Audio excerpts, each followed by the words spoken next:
1:30. Good afternoon. The time is now 1:30 and a quorum of the board is present. State Board of Education meeting March 14th is called back to order. We're going to start with public participation. Marilyn, are there any individuals who wish to address the board? There are. I'm going to tell you who's coming to the table and then who will be next. You will be given 5 minutes to address the board. The board does not engage in back and forth conversation, and as stated earlier in the meeting, we will go with the public participation people who have submitted their forms before the beginning, before now. So does anyone else have one?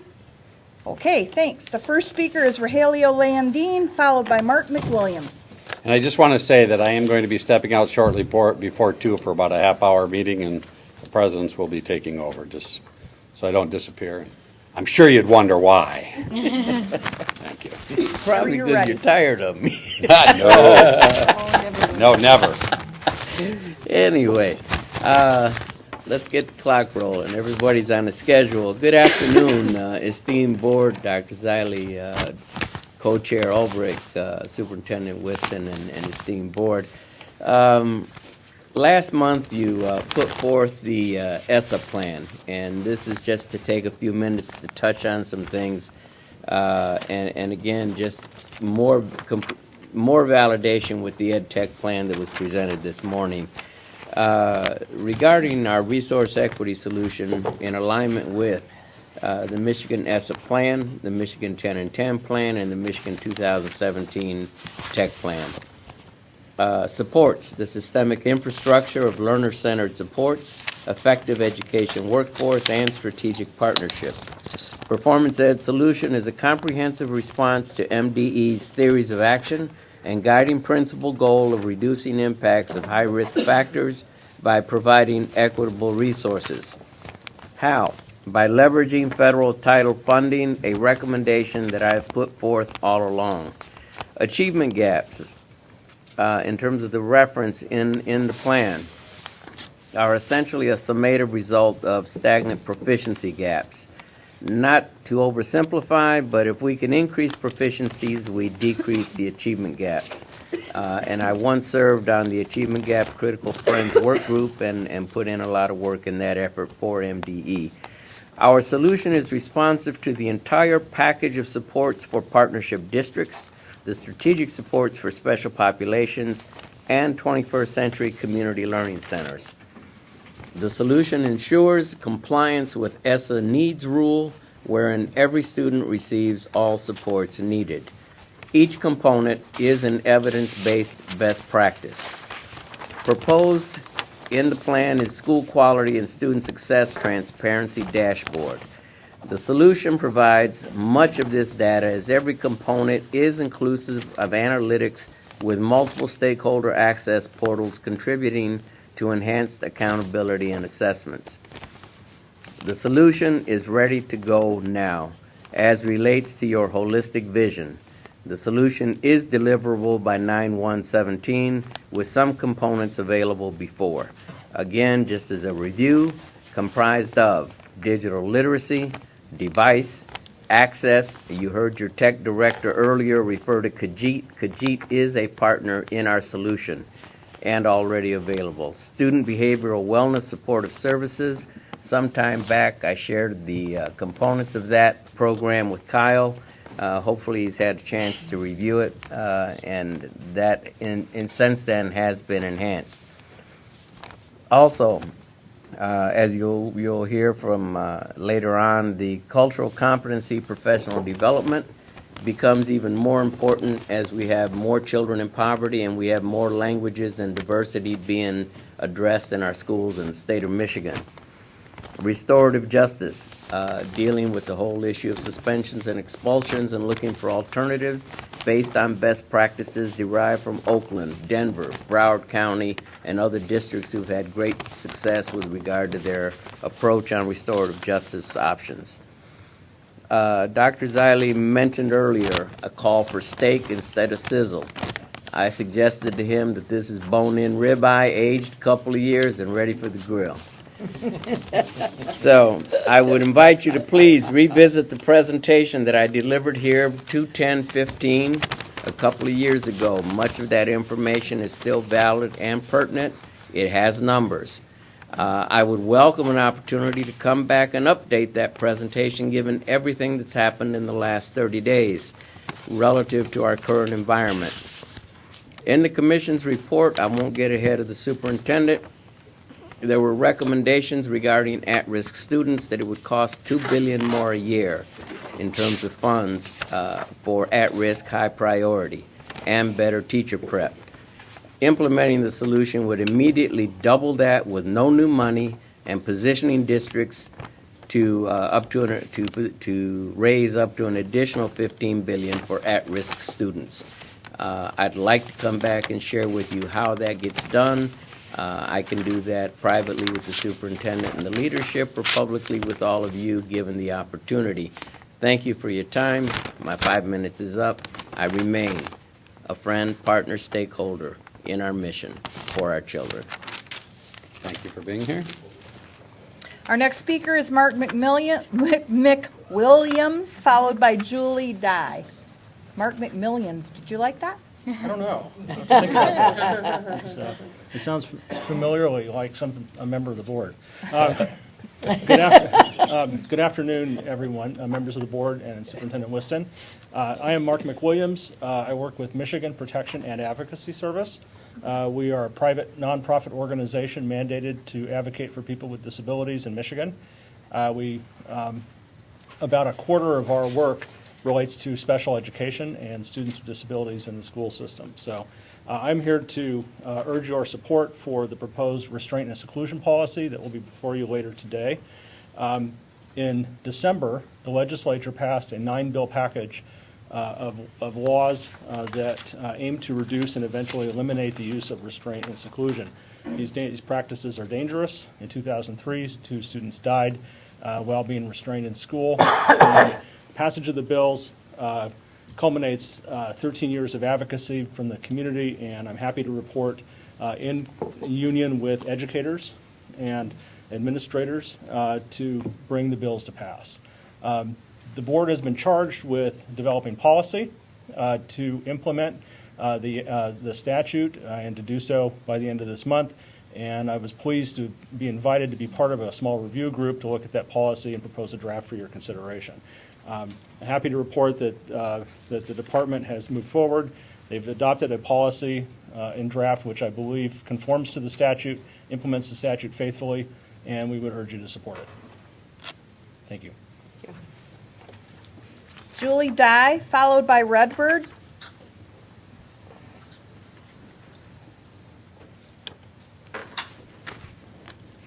Good afternoon. Hello. My name is Julie Dye. I'm a Pokagon Band Potawatomi elder. My Indian name is Nishkankidokwe, which means red sky woman or angry sky woman. Just an update for the Pawpaw school situation with the sports mascots, which is my subject. The school board voted 4-3 to keep the Redskins sports name, and in retaliation for pushback from local Native Americans, they rolled back the policy to include all the Pawpaw schools as the Redskins, and possibly bring back the mascot, which is a god-awful ugly, half animal, half human, with a Native American headband on it, which I won't even go there. And the resolution stated that they would not entertain the idea of changing the mascot again until $1 of funding is retained or held from the school as a result. Last week, angry pro-mascot citizens called for Superintendent Lark and Board President Ayers' resignation because they recommended change based on, in part, this board's own resolution. So the village and the school district remain divided and in turmoil, spending dollars and time not on education or students, but on a ridiculous sports name and logo, which happened to be a racial slur. Now, what's wrong with this picture? The problem with civil rights complaints is that Native American students are intimidated and harassed and overwhelmingly outnumbered. Parents want to protect them from this, so they won't speak out. One very talented Native American Pawpaw High School senior just recently submitted a 13-page letter to the board and left the district over the mascot situation. It's easier to move than deal with the bullying. What I'd like to see is some legislative effort to remove either state and/or federal funding from mascot schools in Michigan. Because no matter how frivolous any of you think this subject is, you have not walked in my shoes. The 4-3 vote that the school board took, they can vote on discrimination, they can vote on civil rights, but they cannot vote on how it made me feel as a student in Lawrence High School to have to visit that school and others with mascots that mocked my religion and mocked my culture. It's deeply hurtful.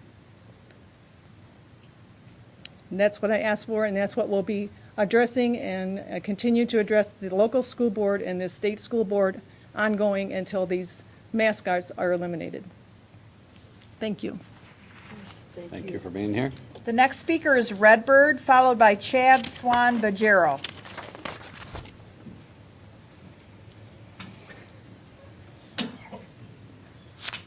If you don't mind, I'd like to stand. That's My fine. name's Redbird. I represent a spirit elder from the Cherokee, Chickasaw, and Blackfoot Nations. As far as the mascot issues and the things we have at hand, I have to take myself back to the beginning of my time. I remember how I was taught and my spiritual teachings and my true belief system. That's from our spirit, our inner self. It's not what our presentation suit represents or who we call ourselves, but what we exist and live as. You know, there's a lot of discrimination in this world and in this planet, and we live in a great stressful time.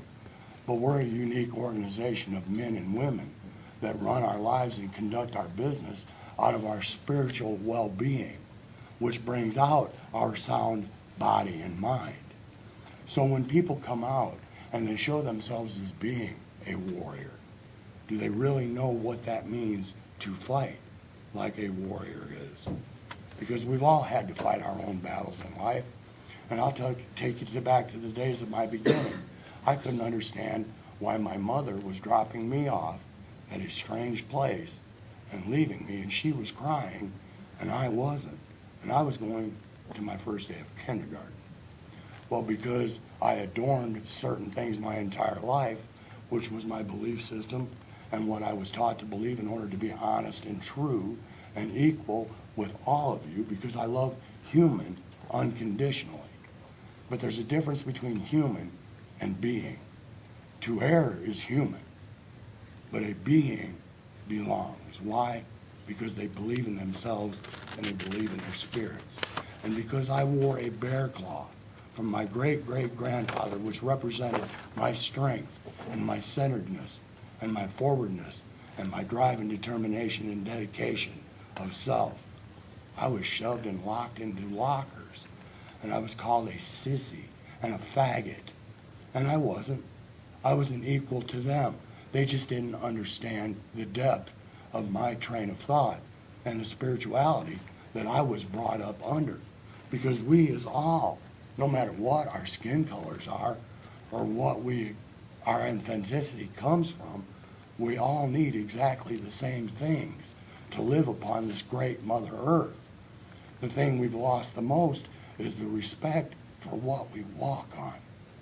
And how can we be mimicked and come out as a sports team through a school system in any way, shape, or form that you want to call yourselves and take that much more away from me and what I represented on a clean Mother Earth in the beginning? I only gift back. I heard the first gentleman say about the language in schools. Well, today I say, Numani Tutanko Awachi Bujumagwich. I put the great spirit of the buffalo among you people. That's one of the greatest cry-outs, because each day I have a new birthday. But that pain I suffered through the school systems because of being an Anishinaabe little warrior was hard. Have you ever been locked in a closed, dark place and you felt like you couldn't breathe just because your mother held you by the hand and took you into the sacred powwow circle where I didn't dance for me, I danced for us, because we're equal. And here we are as a human race. Our intelligence has risen beyond comprehension. But what happened to the simplicity of the true belief system of the original origin? We've lost that. We can't love unconditionally. We see hatred. I mean, look what's happening with our police forces and everything else. Look what's happening in North Dakota. If we know as a race that the center of this great Mother Earth is molten, and we take away the thermal protector, what do we have left? And in 600 years, and we've all watched it, and there's no racism in this statement at all, but the interbreeding throughout our existence, what happens in 600 years when we're all the same color? You know, when I hear the beat of the drum, that's the beat of Redbird. Because anytime I fell off into that negative world that society took me into, the drug addictions, the alcoholisms, you know what? I get a great payback today because karma is paid back tenfold. Every time I've ever saved myself or another little being was because I brought myself back to the red road. And that's what saved my life and gave me that G-O-D, good, orderly direction. And how can you be anything that I am if you haven't walked a mile in my moccasins? You have just mimicked me and shamed me that much more. And I don't want to be locked in a locker ever again.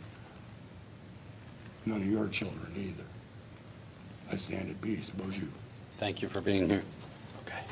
Chad Swan Bajero, followed by Corey Michael Mays. Hello, Superintendent, Deputy Superintendent Kiesler, members of the State Board of Education. Thanks for having me here today to just add our voice to the discussion about the Every Student Succeeds Act. I'm Chad Swan Badgerow. I'm the Arts Education Program Manager for the Michigan Council for Arts and Cultural Affairs, the State Arts Council. I'm also a member of the State Policy Pilot Project, or more lovingly referred to and easily to say the SP3 program.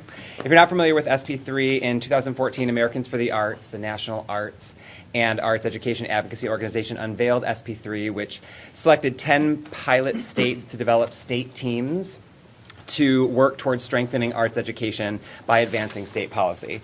Michigan was selected as one of the pilot states in 2014, and so since then, our team has been working towards 3 major goals. One, to formulate objectives to help address and influence implementation of federal mandates or programs at the state level.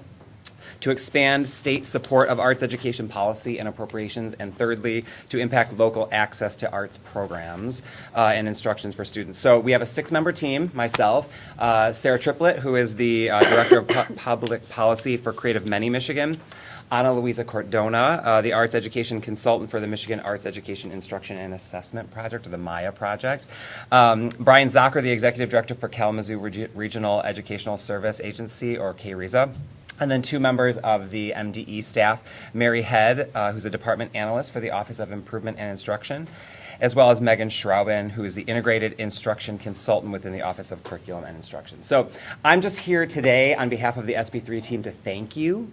For the superintendent, for Vanessa and her team for including us in those discussions of the ESSA plans as we've sort of worked to champion arts education.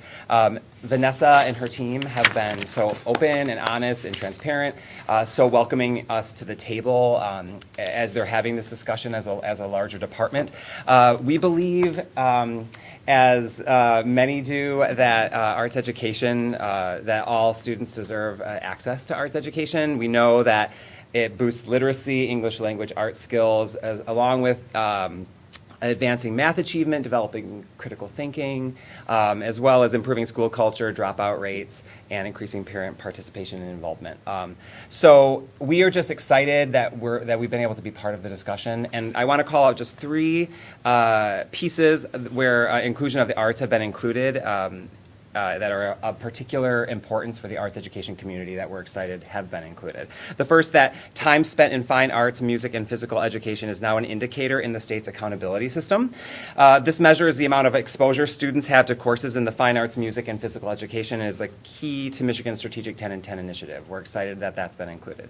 Second, that arts access data will be part of the transparency dashboard. That arts access data is currently being collected, and that MDE plans on developing a school quality and student success transparency dashboard. We're excited and really thrilled that that's being included in the dashboard. And thirdly, that arts educators are described as helping with the comprehensive needs assessment and with the evidence-based practices work so that local education agencies can identify need in those areas and access evidence-based strategies. So we just greatly appreciate the inclusion of these items in your discussion of the ESSA plans, and we're grateful to be included in those discussions as you're moving forward. So thank you so much for having me today and for all of your work. Thank you. Corey Michael Mays is the next speaker, followed by our final speaker Lamar Lemons.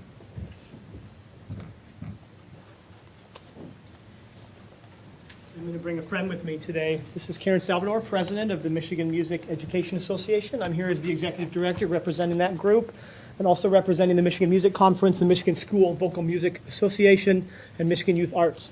It's so great to follow Chad. He said everything I wanted to say, but I'll say it again anyway. We are so excited to be here talking about the new statewide ESSA plan and thrilled with the work that's being done by Vanessa and others at the Department of Education. We've had great meetings talking about arts education and what it means, and are super excited to see things in the statewide ESSA plan that really reflect, I think, really careful thought to what arts educators have been saying and what parents and other people have been saying in the survey feedback that has gone around in this term.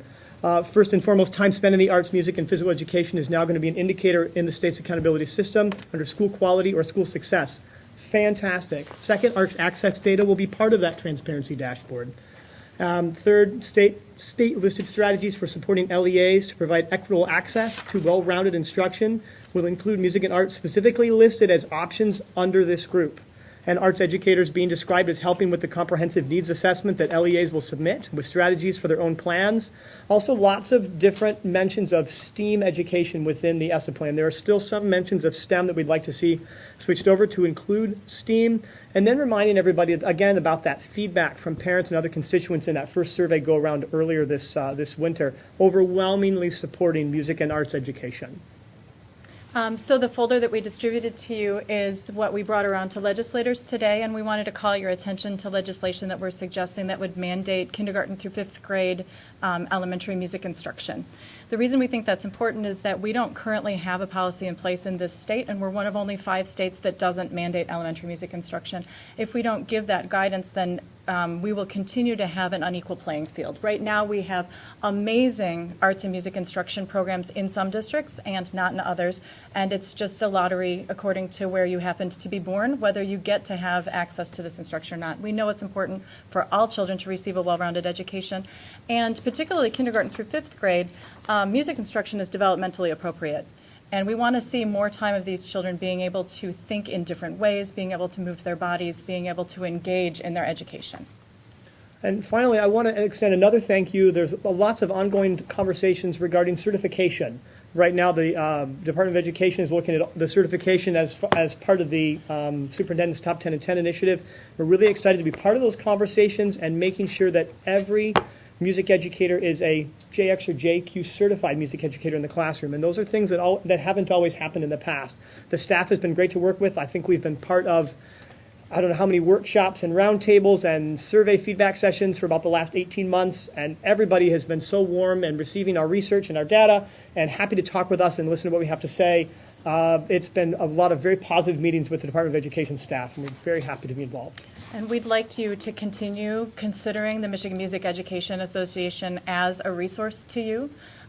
We have among our membership professors, practicing teachers, and other experts that I think are really appreciative of our inclusion in these discussions. And we really are, I think that the students in our state are benefiting from the relationships that we're building among the Michigan Department of Education and the Michigan Music Education Association. Thank you, everyone, very much. Thank you for your time. Thank you. Our final speaker is Lamar Lemons.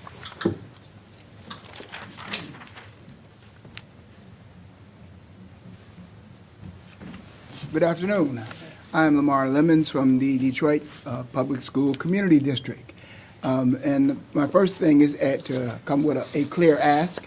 And that clear ask, again, is that we get clarity on our role with the DPS. We've been told that DPS is, Detroit Public School District is still up under the Detroit Public School Community District in terms of the financing. So they have two different numbers with the state, and so we were confused as to how we could be over both districts, but we've been told by some. And so if you can get an official opinion on that, that would be my first clear ask. The second thing is I want to thank you and commend you for whatever role you played in convincing the governor to move the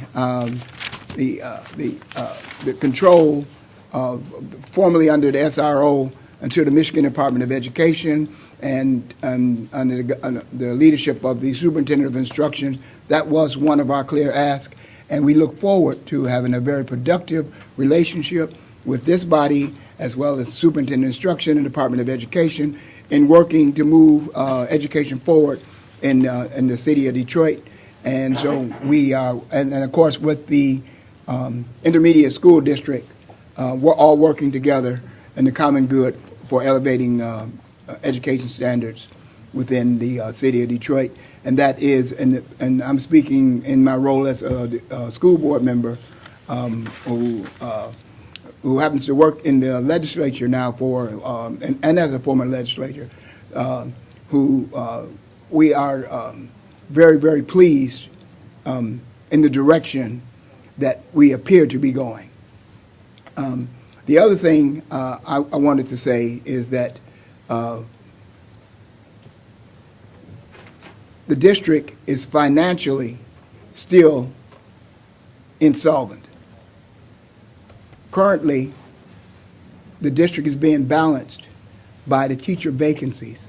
Since we have over 100 teacher vacancies and one-time money, the district appears to have a surplus, but it's an artificial surplus. If all those teacher positions were filled, then we would have a deficit. Secondly,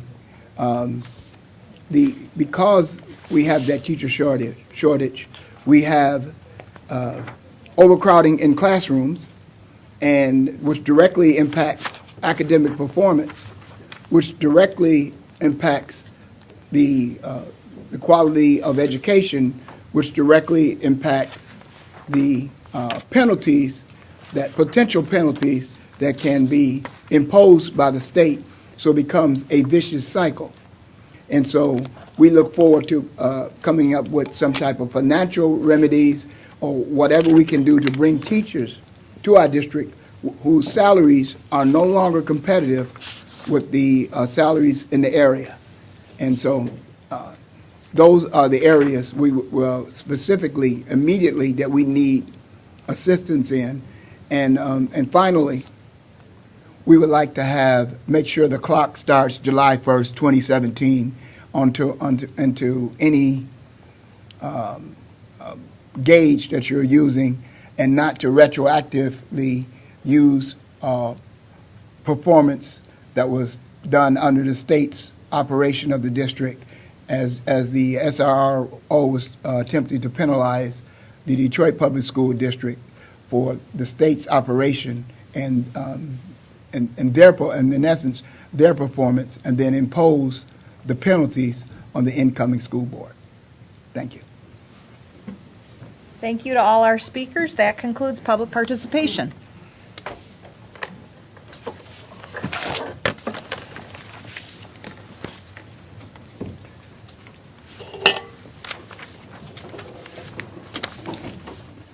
Are we going to delay item F? Presentation top 10 and 10? Oh, no, we could do that. No, we should move forward. Okay, we should do that. All right. Well, the next item on the committee of the whole agenda is presentation of top 10 and 10. Our efforts to become a top 10 education state within the next 10 years have led to a number of individuals and groups to ask exactly how that is defined. As the top 10 strategies are being planned and implemented, the metrics for identifying our progress are continuing to be refined as well. Today's presentation will provide additional insight and information on how Michigan will monitor progress toward this goal and how these efforts align with other major initiatives taking place in our state's education system. Next steps, monthly State Board of Education meeting updates and continued implementation of strategies identified in the top 10 and 10. Our presenter is Sheila Isles, the new Chief Deputy Superintendent, Stephen Best, Director of Strategic Planning and Implementation. Thank you for joining us today. Thank you very much for this opportunity to present to you.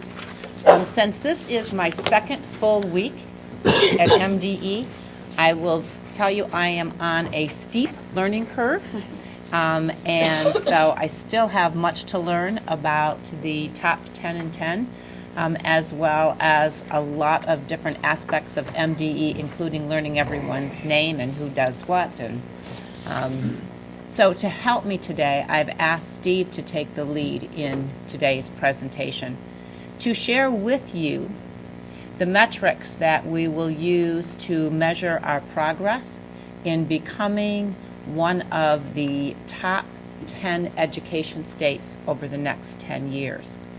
We're going to share with you various types of metrics. We're going to share with you some state-to-state comparisons that we will use for measuring our progress as compared to other states. We're also going to share how we will use some state and local data points and how we will be measuring our progress in achieving those data points and how they will help inform us in our progress of becoming a top 10 and 10 states. Each of the data points that we're going to be sharing with you today are tied directly to the 6 E's that are part of the state's strategic plan.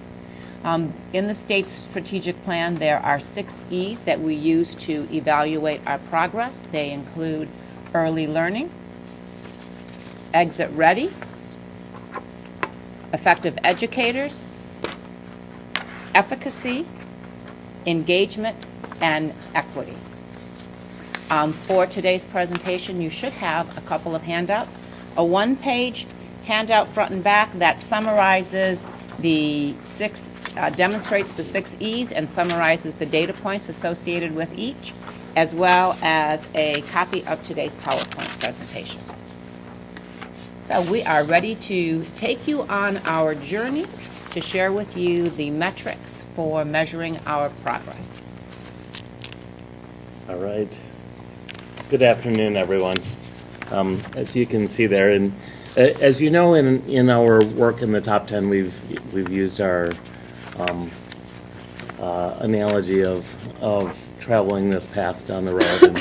And I don't know about the rest of you, but I have 2 children, including a 10-year-old daughter who's every 5 minutes when in the car, are we there yet?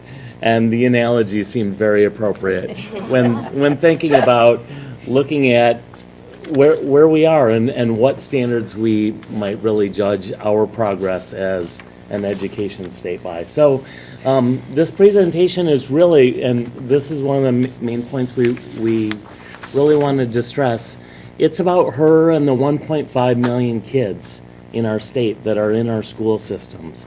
And all of the progress that we're looking toward is really about how can we make their lives better in whatever way. So one of the first things we wanted to do with you is we did want to raise some of the points about that phrase of top 10 and 10 because the notion implies comparison to other states. And that was a piece that Superintendent Whiston brought up during his interview process with all of you a couple years ago. And so there are some different indicators. We wanted to kind of let you know where we stand now on these. One of these is the National Assessment of Education Progress, or NAEP, commonly known as the nation's report card. The NAEP assessment, just so you're aware, is an assessment that's given 4th, 8th, and 12th grades. It's given to a sampling of schools within the state, and it's given across different subjects. It's given in reading and mathematics, and then there are other subjects that are tested where the state-to-state comparison is not used. In terms of where we stand right now, Michigan ranks 41st in 4th grade reading proficiency. When looking at 4th grade mathematics, we currently rank 42nd. In 8th grade, things look a little better, but again, not where we would like to be. We're currently ranked 31st in 8th grade reading and 38th in 8th grade mathematics. There are some other outcome indicators that we want to look at that are standards that we look at across other states. One of those is in essentially our exit assessments for college. And Michigan, as you know, has transitioned to the SAT. Our SAT score is 1,012 as the average score. We'll talk about the comparison aspect of this in a little bit because it gets a little more complicated knowing that not all states use the SAT. Others use some other assessments, and some of them do not require the SAT for all students. That does come into play, but we can always look at where we are in terms of our scores. Another aspect of this that is commonly used, and there is a common definition across all states, is high school graduation rate. When looking at the 4-year cohort for high school graduation rate, Michigan currently ranks 35th among all states with a graduation rate of 79.8%. There are other factors that we look at in terms of the comparison with states, and some of these are factors that have been decided or created by foundations or by publications. One that's commonly known is Education Week. They come out with the annual Quality Counts report, which looks at progress in 3 areas for all states. It looks at what they call the Chance for Success Index, which is looking at a lot of input types of indicators of access to early childhood programs, access to the arts, access to a well-rounded curriculum, other kinds of things. They look at the K-12 Achievement Index, which is actually looking at student outcomes based upon test metrics and other factors. And they also have a School Finance Index, which is looking at financial inputs to the system. When comparing all of these and combining them as part of their methodology, Michigan currently ranks 32nd among all states. One of the other organizations that's well respected and well known in their annual report is the Annie E. Casey Foundation's Kids Count report. The Kids Count report is a report that looks at 4 different factors for our youth, all focusing on the well-being of children. It looks at economic well-being, education, health, and family and community. So there are a wide variety of factors that expand beyond the typical realm of school in this, but it is a factor we wanted to look at. Again, we currently rank 32nd among all states. One final indicator that comes out of our news publications is the new U.S. News and World Report high school rankings, the best high school rankings. As you may know, this magazine also does college rankings. They recently incorporated high school rankings, and they do rankings of individual high schools as well as a statewide combination of all high schools. And they look at factors such as student access to different programs and student outcomes. We currently rank 28th as a state in this metric. So these are some of these statewide comparison indicators. When looking at our progress as a state, that's one area where we do want to focus, is metrics that do compare states. But we also recognize as part of the top 10 in 10 work that we're doing, we can't just look at statewide comparisons because the metrics are fairly limited in terms of what we can look at or what the other organizations look at. We also need to gauge our progress based upon state level data that has a targeted focus. So when looking at different metrics for some of the different initiatives that we have, we want to be looking at these. So many of the metrics that you've heard about with respect to the ESSA plan are also looking at these kinds of metrics. Growth in our participation in a variety of programs are examples. We also recognize that there are metrics in this work as part of the top 10 and 10 that are focused at the district or local level. That this kind of information is useful to local school districts and individual school buildings to make targeted program decisions, and we want to recognize that that's got to be a component of this work going forward so that schools can see what progress they're making on this on their own, not just look at the state as a whole. So in looking at all of this work, as Sheila mentioned earlier, we identified 6 particular areas of focus for this when looking at the goals and strategies of the top 10. Because as you know, and in past work where we've introduced these to you, the goals and strategies address a wide variety of things that are not captured in any single metric. So we tried to identify 6 component areas that capture the broad range of work that we're doing in this effort. As mentioned earlier, early learning is one of the focal areas in looking at the growth of learning for our children as they get to age 8. Exit readiness is another factor in this in terms of students as they're stepping out of the secondary schools, stepping into some post-secondary world for them, whether it's in college, career, armed forces, whatever this may be. We want to look at some of those factors. We know that engagement is a critical piece of this work, and keeping students engaged in their education experience is a critical piece, so we're going to be looking at that. We know that our education workforce is also a critical component of our statewide infrastructure. As many of you have heard before, research indicates the primary indicator of a student's success is the quality of instruction that they have. And so we know our education workforce is a critical component of this. We know one of the particular challenges in Michigan is equity and the range of access for our students. And so there are metrics we're going to be looking at for equity in this. Finally, efficacy is actually a very critical component of this. We know that one of the challenges that our state has had in implementing a range of education programs is whether they've been implemented with fidelity and whether they've been implemented in a manner that achieves their initial goal. That is the notion of efficacy, and we'll look at metrics around that. So, in moving forward, we talked about early learning with some of the state-to-state comparison metrics, and I do want to give you a little better sense of that in terms of some of the numbers you saw. You saw our NAEP rankings before.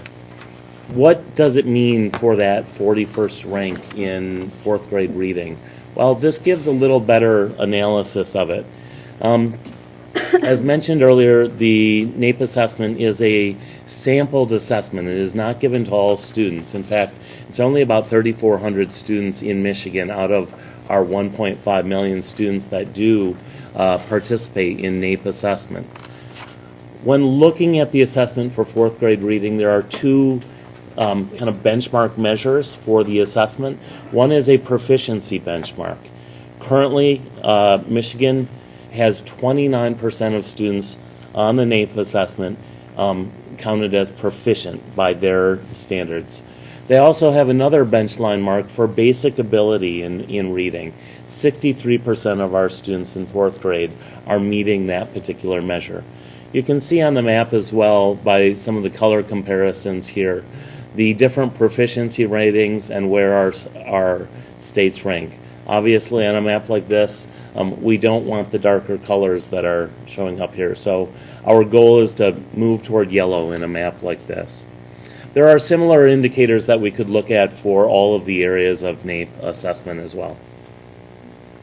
One of the other factors of early learning that we know is a critical piece happens well before any assessment is taking place of student achievement, and it's looking at our early learning programs.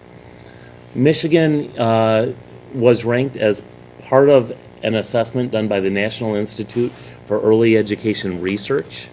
This organization looks at a variety of programs related to early learning, in particular 3-year-old and 4-year-old preschool and other program participation, and does a statewide comparison.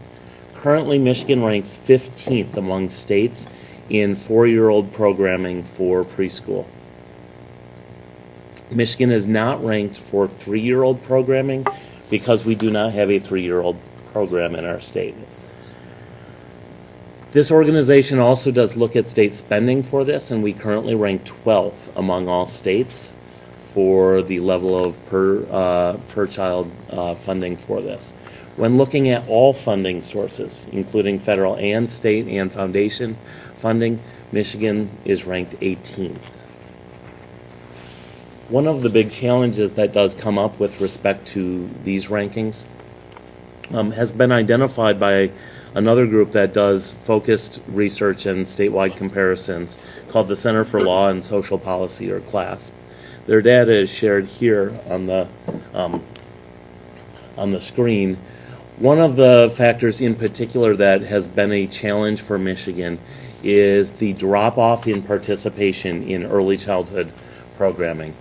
At 2006, we were at the height of our participation, in part large due to a number of federal child care and development block grant programs where we had nearly 90,000 students participating in the program.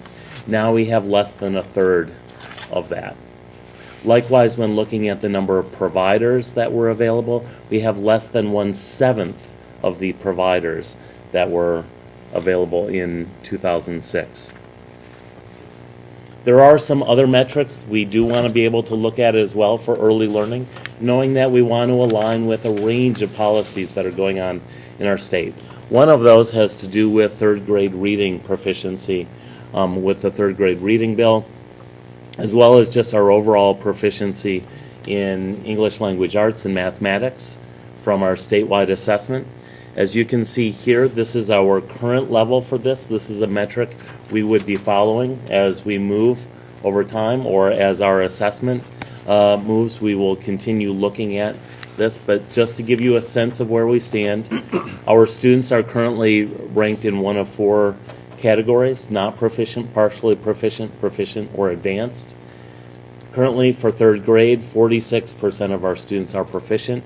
45% are proficient in mathematics. We also want to look at other factors that are not just outcome indicators, but really some of the inputs or system numbers. One of those that we know is a critical piece for all of our children is their actual participation in their academic programming in their schools. And this is gauged by attendance. When looking at attendance overall across the state, you can see our overall attendance rate is 94% when looking from grades kindergarten through 3rd grade. That's if you were to take essentially a snapshot of average attendance rate on any given day across the entire state, this is what shows up. But we do have some challenges with that. You look at 94% and you may think that's actually not so bad. One of the challenges we do have is the number of students who are chronically absent. This is defined as students who are absent 10 or more days a school year.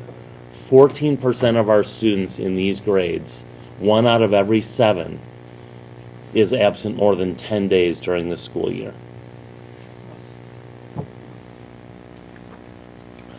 Moving on to exit-ready metrics. We mentioned the SAT before. You can see this gives a little more breakdown of the number of students in terms of the rates for both math, reading and writing, and the total overall rate for students. Those identified in blue are those students who are identified as ready for full participation in college. The red would denote those students who may need some level of remediation or support based upon scores. And as you can see, we do significantly better in reading and writing, but when looking across all of these areas, we do struggle with only about a third of our students meeting that ready for college threshold. I mentioned earlier the challenge of looking across states at this. When we do look across multiple states, what we have to look at is whether or not the state fully participates in the SAT or whether they have a small portion of students who do.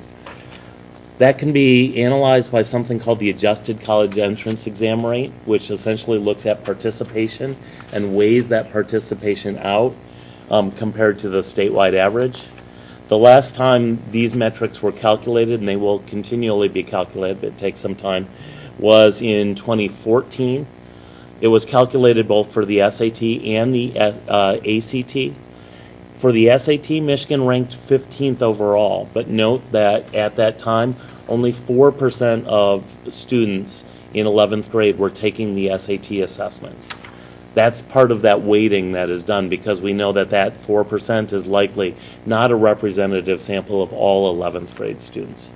When looking at the ACT, where we had 100%, Michigan ranked 30th among all states, again, based upon this weighting. We mentioned one of the areas that we are looking at as well as engagement, and there's a wide range of considerations that we can look at for engagement. And we want to be able to look at all of these kinds of factors as we see our progress in the top 10 efforts move on.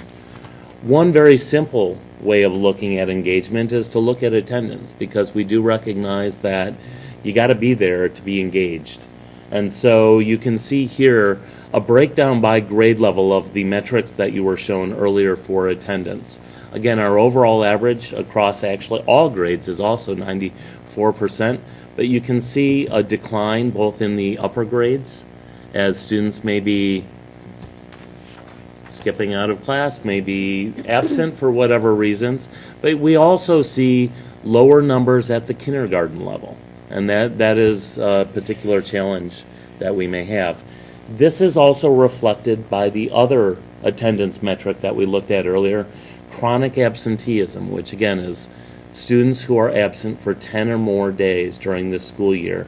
You can see by grade level the percentage of students who are chronically absent across our entire state. These vary widely by district, and so we do see some districts where the chronic absentee level approaches or exceeds 50%. So these are factors for us to be able to look at as well. Beyond attendance, we also think of engagement as a variety of other factors. And when looking at state and local level metrics, as we talked about earlier, there's a number of different things that we may consider. One that we heard about here in public participation, as well as in the summary of all of the metrics for the Every Student Succeeds Act plan, is participation in the arts. That was identified as one of the focal areas for schools to be looking at, and we recognize that that's a piece that we want to look at. We want to be able to examine our progress in a variety of these areas. We also recognize that one of the big ways that we could be gathering information, and this also was identified in some of the ESSA work as well as some of the other statewide plans, is through student engagement surveys. That wild notion of actually asking the students themselves what they think about their education experience.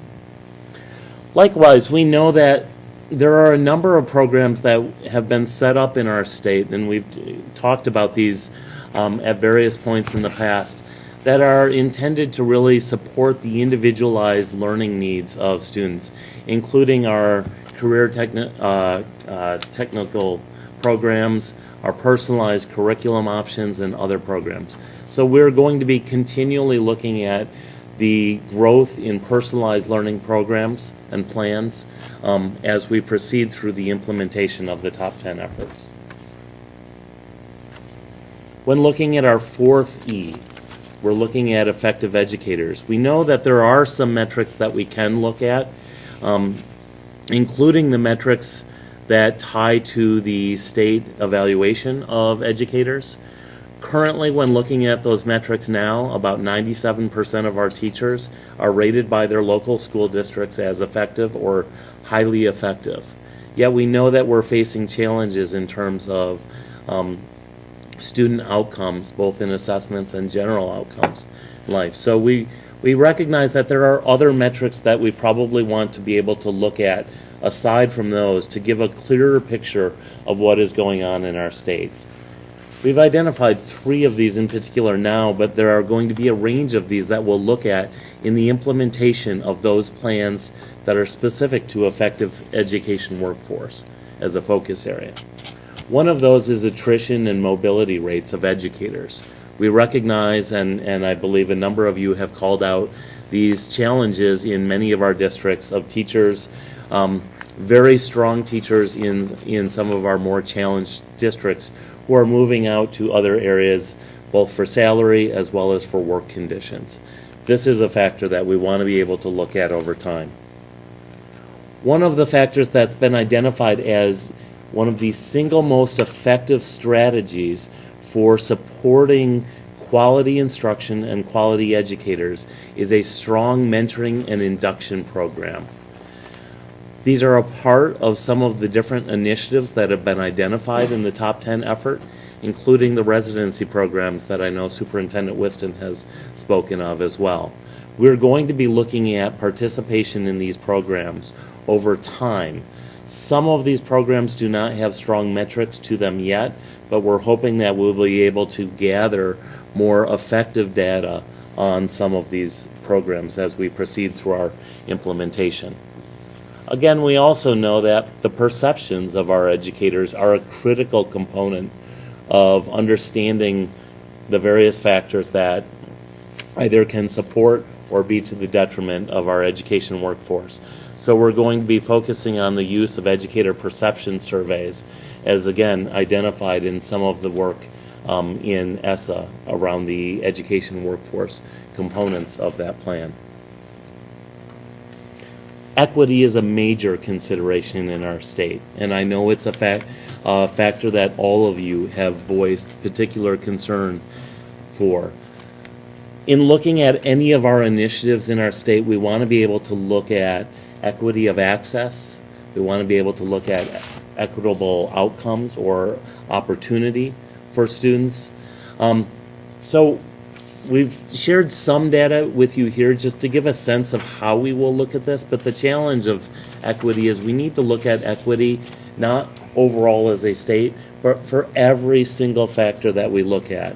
As you may remember early on when talking about the 10 and 10 plan, we talked about this notion of a lens, and equity being a lens that we must look at. So that's the idea here. We did share some data just so you can get a sense of how we would look at this for any of the initiatives we have. I'm sharing here the data from 3rd grade English language arts outcomes that you saw earlier. When that data is broken out, when you looked at it across all of the students in our state, it looked fairly equal among the 4 areas of advanced proficient, partially proficient, or not proficient. But when we break it out for those students who are economically disadvantaged, as is shown in the top bar graph, and those who are not economically disadvantaged, as shown in the bottom, you can see the equity disparity comes out. And economically disadvantaged is defined as? Is defined by this indicator as those students who qualify for free or reduced lunch. So here you can see the range of data. For those who do qualify and are facing that particular challenge, the majority of the 4 areas, and nearly a full majority of students in this area, are not proficient. When looking at those who are not economically disadvantaged, the largest factor or largest group here are actually advanced. So we see a particular disparity. Is there a similar correlation between states that have higher economically disadvantaged versus non-economically disadvantaged, and how the rank, is there a correlation in all this? There is, but it does vary some by state. When looking at comparisons of other states with this similar kind of metric, we do see a similar kind of disparity. We do see in some of the states that are identified typically as some of the top 10 states, less of that disparity. In other words, Right. the graph is kind of shrunken in a little bit on the lower and higher ends. And I assume that would go for other countries that have less child poverty as well. That may be. We could look at some of those kinds of metrics. We've looked at some in general, but again, we'd want to look at some very targeted metrics that are very similar to the population we're looking at here. Yes, Dr. Zeiley. Well, I think one of the salient points that needs to be mentioned is that according to this data, the majority of Michigan students are economically disadvantaged. Absolutely, that does stand out, and as you can see, very recently we kind of reached that threshold where the majority of our students are in those economic circumstances. And what percentage above poverty do you have to be to qualify for free or reduced lunch? I am not sure on that one. The economically disadvantaged metric is not just the number of students who qualify for free and reduced lunch either. It's a combination of free and reduced lunch, migrant, homeless, direct cert. We get direct certification from HHS. Thank you. I'm like, where's that? So it's actually a number of factors that contribute to being economically disadvantaged. Do you remember the free reduced lunch cut? Is it 128? I was going to say something like 128 or 125. Okay. But so two clarifications. This metric's broader than just free lunch, and then I think free lunch is in the 120s. So. Okay, Thank you for thanks. that clarification. Yep. In looking at equity factors as well, we do, in addition to looking at economic factors, want to be looking at other considerations here.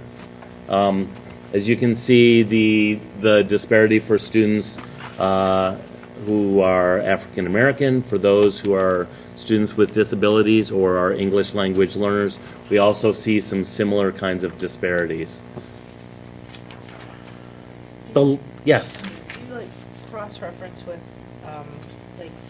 so these groups that are in poverty. So, if there's a higher percentage of a certain subgroup that is in poverty, does that get sort of weeded out somehow?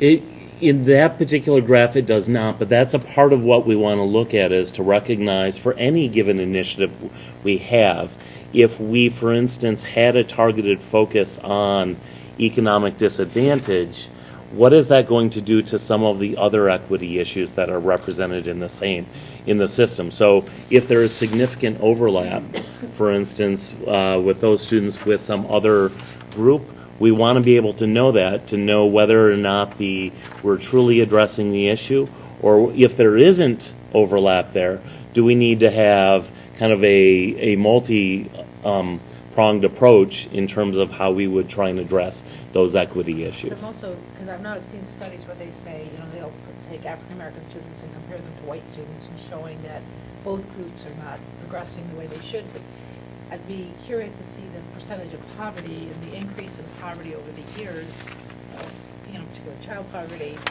for both groups, and how that might have affected our scores as a state or, in certain communities too. So, it's my understanding, especially since 2008, 2009, we've had quite an increase in child poverty. Absolutely. While it wasn't reflected here, one of the analyses in particular that was done for our state systemic improvement plan looked at those kinds of factors of what are all of the different considerations for subgroups, and what does that mean in terms of how it adds to the population for that group. So we'd be happy to try and find that information and share that. So I know that this is statewide data, but do we ever look at particular schools? So, I mean, like Michelle's talking about the growth in the economically disadvantaged. So let's say, for instance, that we have a school that has a greater percentage of economically disadvantaged schools versus a school that, does not. Do we look to see how those how those students are performing? Does that make sense? Yes, So economically it makes disadvantaged. absolute sense. So, I think there are a number of ways that we do look at those kinds of factors. We do look at them in part for very targeted supports that are provided. And so, for instance, as Vanessa has been talking about the work of partnership districts and a lot of the work of ESSA, in identifying exactly what those supports are would look way deeper than this data. This is for us to look kind of at the statewide level of how we are doing as a state. But obviously you want to be able to dig into the data a lot deeper to understand what some of the particular challenges are and how they're unique to a particular school or district in trying to identify how best to support them. Right, and I'm thinking that, if there is this, if we're seeing this growth in economically disadvantaged students, there may be some school districts who right now are getting penalized for that, but they might be faring better than a school who's seeing a growth in economically disadvantaged students, and they might be able to help them. Oh, sure, absolutely. And there are a range of factors that we absolutely want to look at around those kinds of considerations. So I'm glad you brought that up. Well, I'd like to just share the last area of this, and just to give you a sense of how we're going to be looking at our data and metrics for any given initiative of the top 10 in 10 effort is looking at this notion of efficacy. And so, as you know, or have seen in some of our past presentations, when identifying the work of the top 10 efforts, we zeroed in on 4 focus areas and some particular components of those. So I wanted to give a sense through maybe one example here, looking at the notion of integrated STEM or STEAM instruction as an example of how that could play out over the course of an initiative. In any early initiative, we would be looking at summative metrics during exploration of that particular initiative and look at a needs analysis. And we know that just looking at our overall achievement levels in math and science are weak. We want to be able to focus on some programming there. As we start to get engaged in some of the different programming, we would then be looking at different diagnostic measures that can help identify not only for the state, but as Pamela, as you were suggesting, at an individual school or district level, how we might be able to target that work as it moves forward. We would then move into initial implementation and start looking at operational metrics. So for instance, in some of the STEM or STEAM work, one of the particular initiatives that we're just starting up with is a lot of work around computer science and training educators and students in coding. So we would look at operational metrics of how many teachers are being prepared in these programs, what level of support are they receiving as they move through the programs. Along the way, we want to be looking at benchmark metrics to see, for instance, how many students are taking things like the AP Computer Science assessment or the Career Tech certification areas in computer science. Along the way, if we see any dips in implementation, we can identify those through our benchmarks and suggest particular remediation strategies. But then as we move forward, we want to look at leading indicators such as students who are coming out of those assessments with high scores. And eventually see the outcome metrics that we have, looking at how our students overall are performing in science and mathematics as some of the indicators. This is a typical implementation curve that we would expect to see for any of the initiatives that we have and the range of metrics we would look at for all of them. As we've mentioned throughout the course of this presentation, all of these metrics that we're identifying for the 10 and 10 have been aligned with other efforts that are taking place here in the state, including ESSA.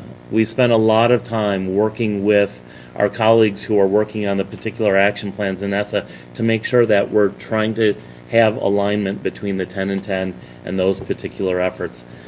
Similarly, for the statewide systemic improvement plan, for legislation like the third grade reading bill, the technology readiness improvement grant, or our state technology plan, as you heard about earlier today. We want to ensure that all of these things are aligned and we're not just picking random metrics out of the air, but that they're actually telling us something about how we're progressing as a state. Similarly, we want to make sure that all of these are coming through in the transparency dashboard efforts. Again, we don't want to have separate dashboards for 10 and 10 and ESSA and other kinds of things. We want to make sure that the dashboards are coherent around the initiatives that we're engaged in and that they're giving a strong picture of all of the work that we're doing. In summary, all of this work, all of our progress is about this. It's about the kids, the 1.5 million kids in our state who are counting on our education system to show growth, to show that we can become a truly top 10 state educationally in the next 10 years. So we'd both like to thank you for your time and all of your questions. Questions? Tom? And I know we're running late, but I'm glad that you spent the time on this. I've been kind of pounding on this for ever since I got elected, was what numbers, how are we going to know when we get there? And so I appreciate this is, in my mind, the first shot at it. I'm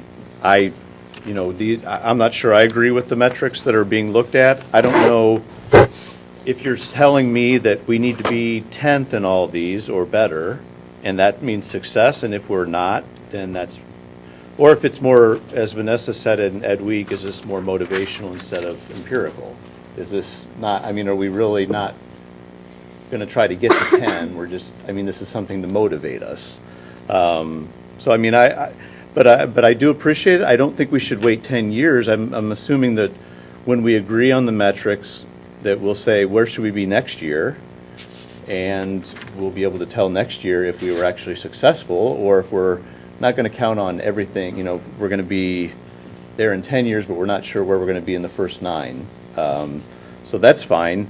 And then I also, as Dr. Zhao had talked about, I'm very concerned about side effects. I know that there are plenty of countries that are doing a lot better than us on TIMSS and on international tests that can't innovate anything. They have no creativity, they have no patent creation, they do great on tests, and that doesn't necessarily mean that's successful.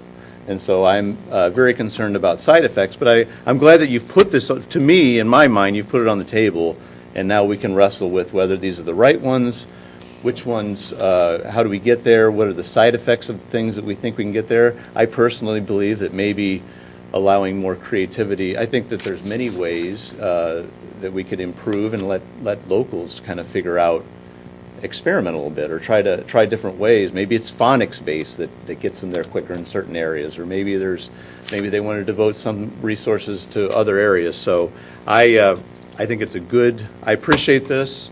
I'm not sure if we need to get to the top 10 in all these, if that's what you're saying, but this is a good start for me. Thank you, Tom. Any other questions? Nikki, please. Is there a possibility, I'm just looking at that implementation curve, one of the biggest things, in this report, which is definitely thorough, I feel like, in general, in terms of the 6 E's and how NAEP factors in math scores.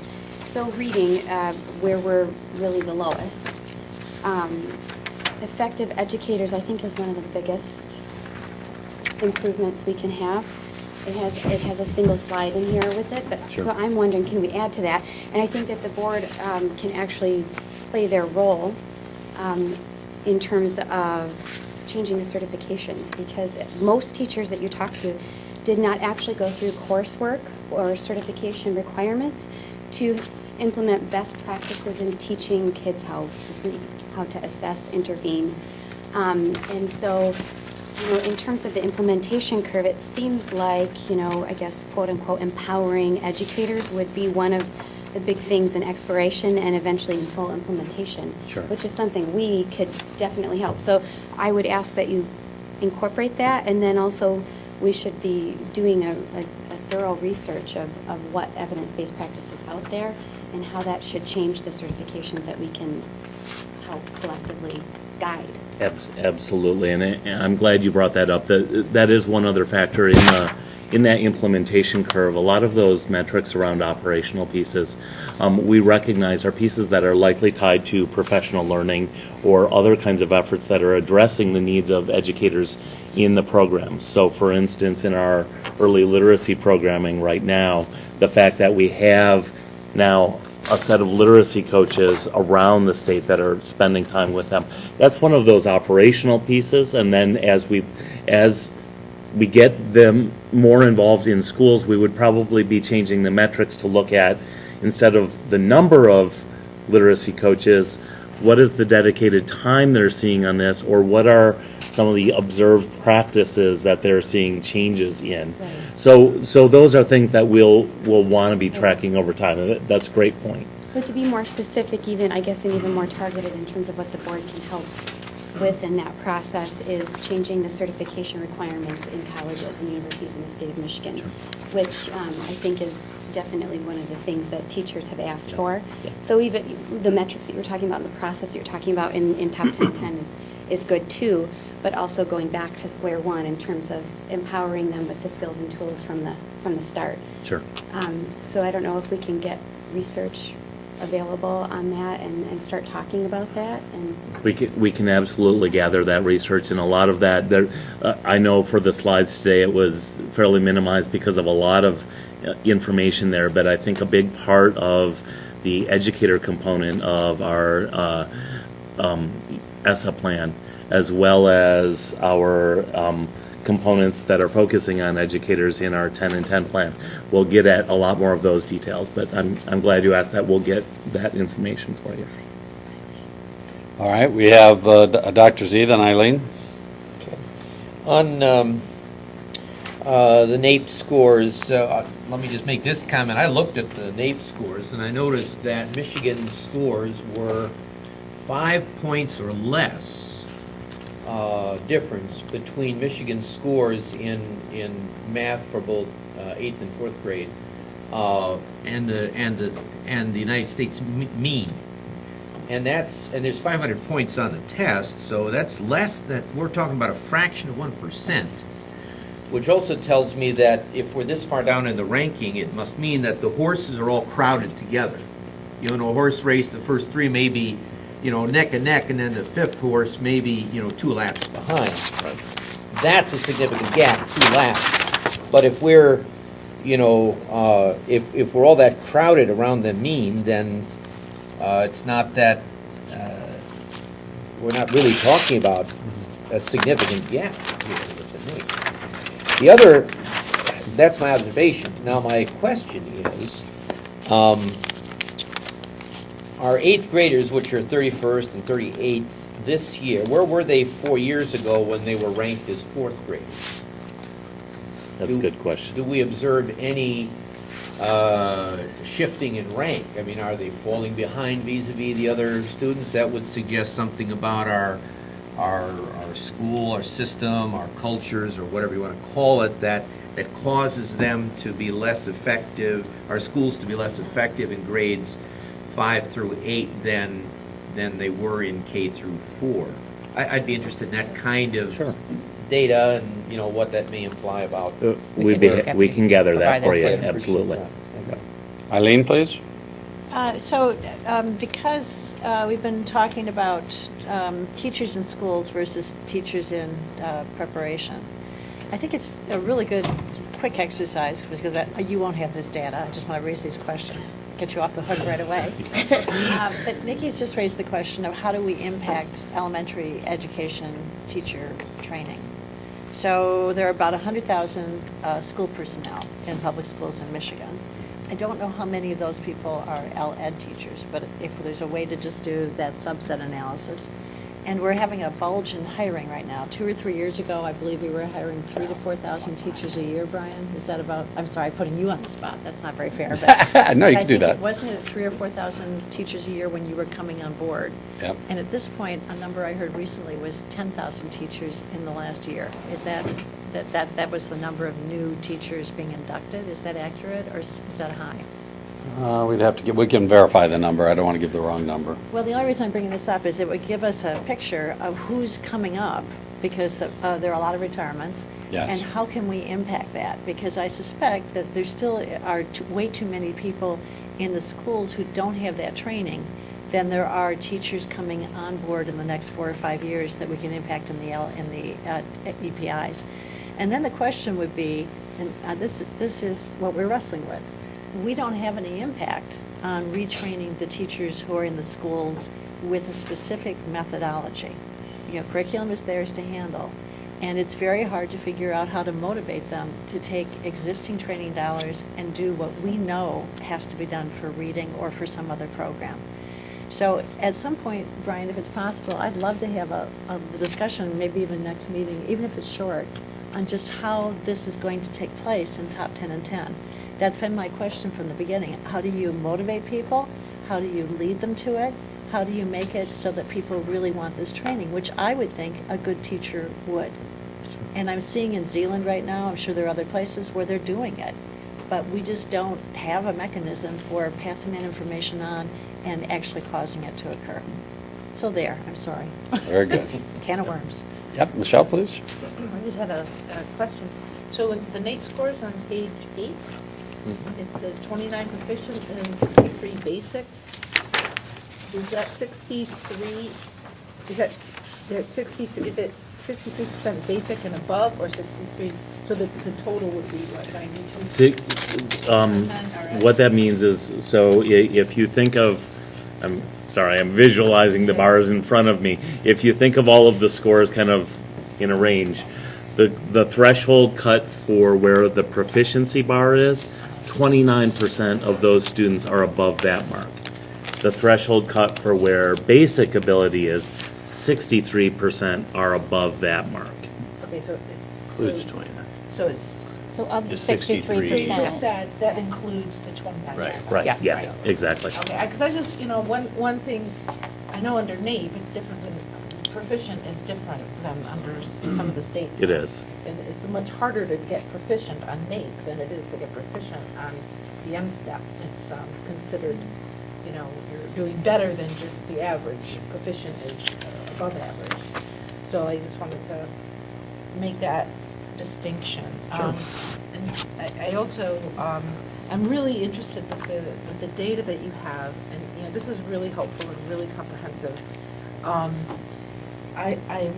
The effects, and so therefore if you understand the effects, then it would help with the solutions. And I know, I'm sure people are discussing it in the department and are aware of it, but so the discussion around poverty and our increasing child poverty rate and what that might do to our ranking overall as compared to other states. I mean, that I think is profound. And I also think in cities or communities that have high poverty rates, that is, again, affects these test scores for various reasons. And I think it's linked to, and I'd like to see that in our connection with absenteeism too, because I think if you look at who's absent and when you break it down, it's probably going to be people who have more issues around poverty and stability, mobility, that kind of stuff. So I'm wondering, and I would love to see something that looks at the effects of, and I think what makes Michigan unique, and I don't know if there's other states that have such a high rate. We have our city of Detroit, which I live in, which is considered the poorest large city in the country. It's a very high density of poverty. So I've seen statistics like 59%. And so given some of our unique qualities, the effects that it has on these indicators that we are bound to use, with these test scores, it seems to me that we should be addressing poverty. I know that it's not really quite what education is about. To me, they go hand in glove, but it's not really the work of the department necessarily. But I just, the interconnection between them is so gaping. So forgive me for not having answers, just questions. I just would like to like the plan to recognize that we are unique and those things should be taken into account as we're comparing ourselves to other states or other countries, and especially on using measurements that are very sensitive to poverty and economic well-being. So, I've heard of a study that looks at the PISA scores and says that if you take communities that have 25% or less free reduced lunch, our cities in the state have some of the best in the whole world. So how do you account for that in a way that treats these communities that are struggling with poverty and all the effects of it in a fair way, as opposed to just closing their schools, I would say. So I don't know how that gets incorporated. I don't know how I'm guessing it's already part of the conversation that you all have, but how to measure in a way that these economically disadvantaged communities are not constantly punished. Let me give two quick comments. I do think in general, that's one of the things that has been recognized as one of the underlying principles of the top 10. In fact, it's even in the principles section before we got to the goals and statements. I also think, as mentioned, just looking at some of those equity measures, those are things that we want to be looking at all the time, and we want to make sure that when applying an evidence-based practice, that the context for it is appropriate, so that we're applying something where the evidence base is also in an area where there may be great poverty, there may be other challenges in particular, so that we're not trying to apply a different kind of solution to some of those challenges. So recognized, and those are things that we always want to be looking at as we move forward. All right, Dr. Z, please. On page 10, the average SAT total, is that obtained by adding the math and the reading scores? Yes. Yeah. Because 494 and 508 equal 1,002, not 1,012. Well, maybe we need a math help. Okay. Yeah, oops. I might have made a typo there. I'll look. I'll see what the data is. It's good, see, you caught us. Yeah. That's good. Remember, we're not supposed to do math in public. That's why. Decent point here. All right, thank you very much. All right, The last item on the committee, the whole agenda is discussion regarding criteria for grant programs. Does anyone have any questions for staff regarding the criteria for library services and technology? Seeing none, approval of the state board minutes. Approval of the minutes of the special meeting of February 6, 2017. Is there a motion? So moved. It's been moved and supported. Any questions or discussion? Seeing none, all in favor say aye. Aye. Opposed, nay. Motion carries. Approval of the minutes of the regular and committee of the whole meeting of February 14th.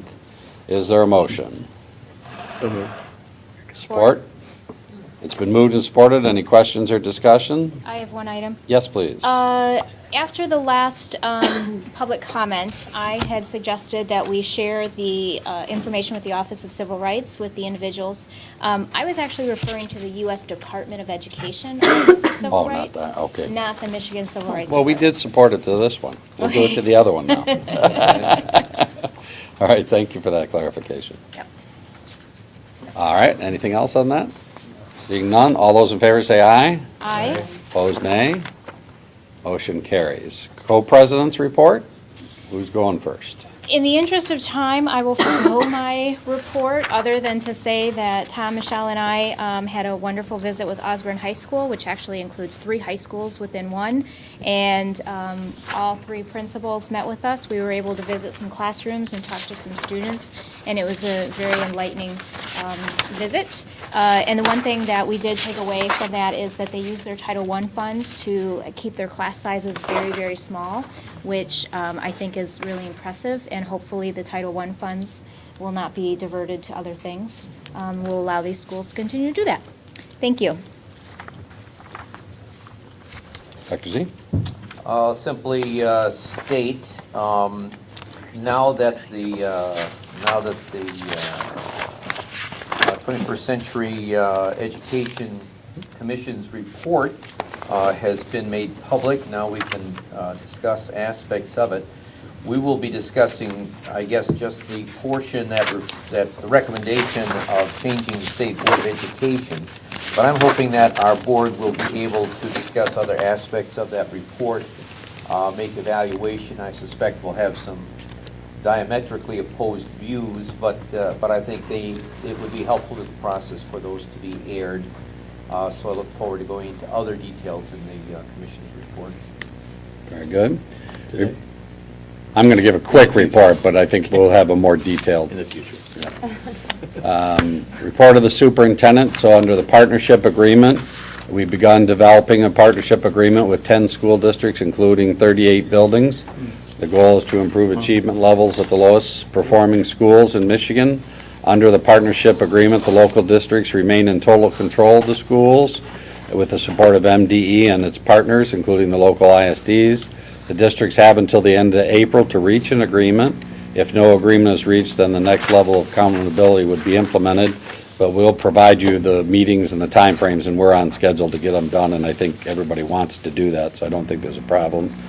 Deputy Superintendent Vanessa Kiesler and MDE liaison will be responsible for supporting these districts, and I've been meeting with the districts as well. We're really building on what's worked in the past and looked at what's been successful to move districts, and we're doing that.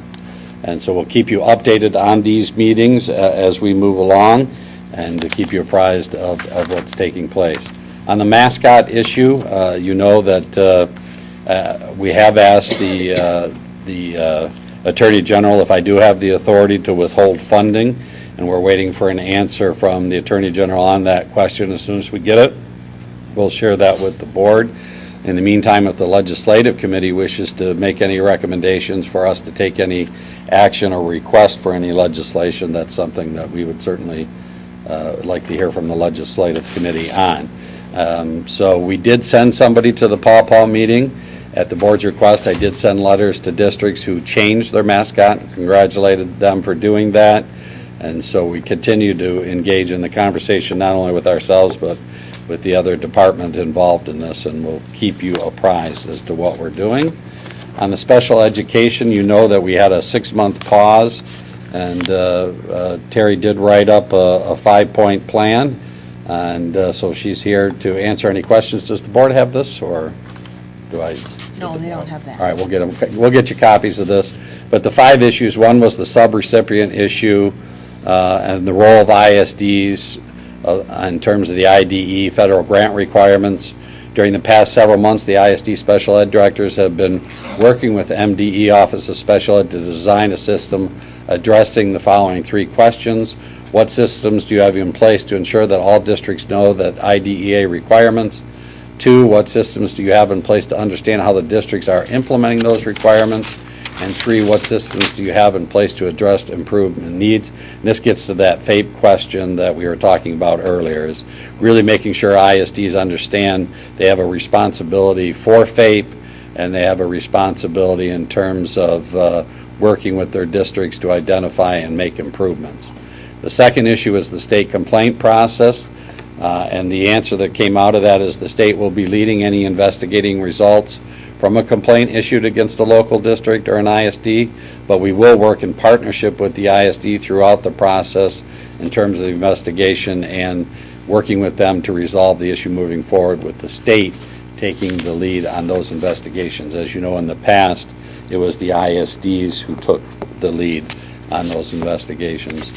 The third point in the 6 months pause was training for administrative law judges.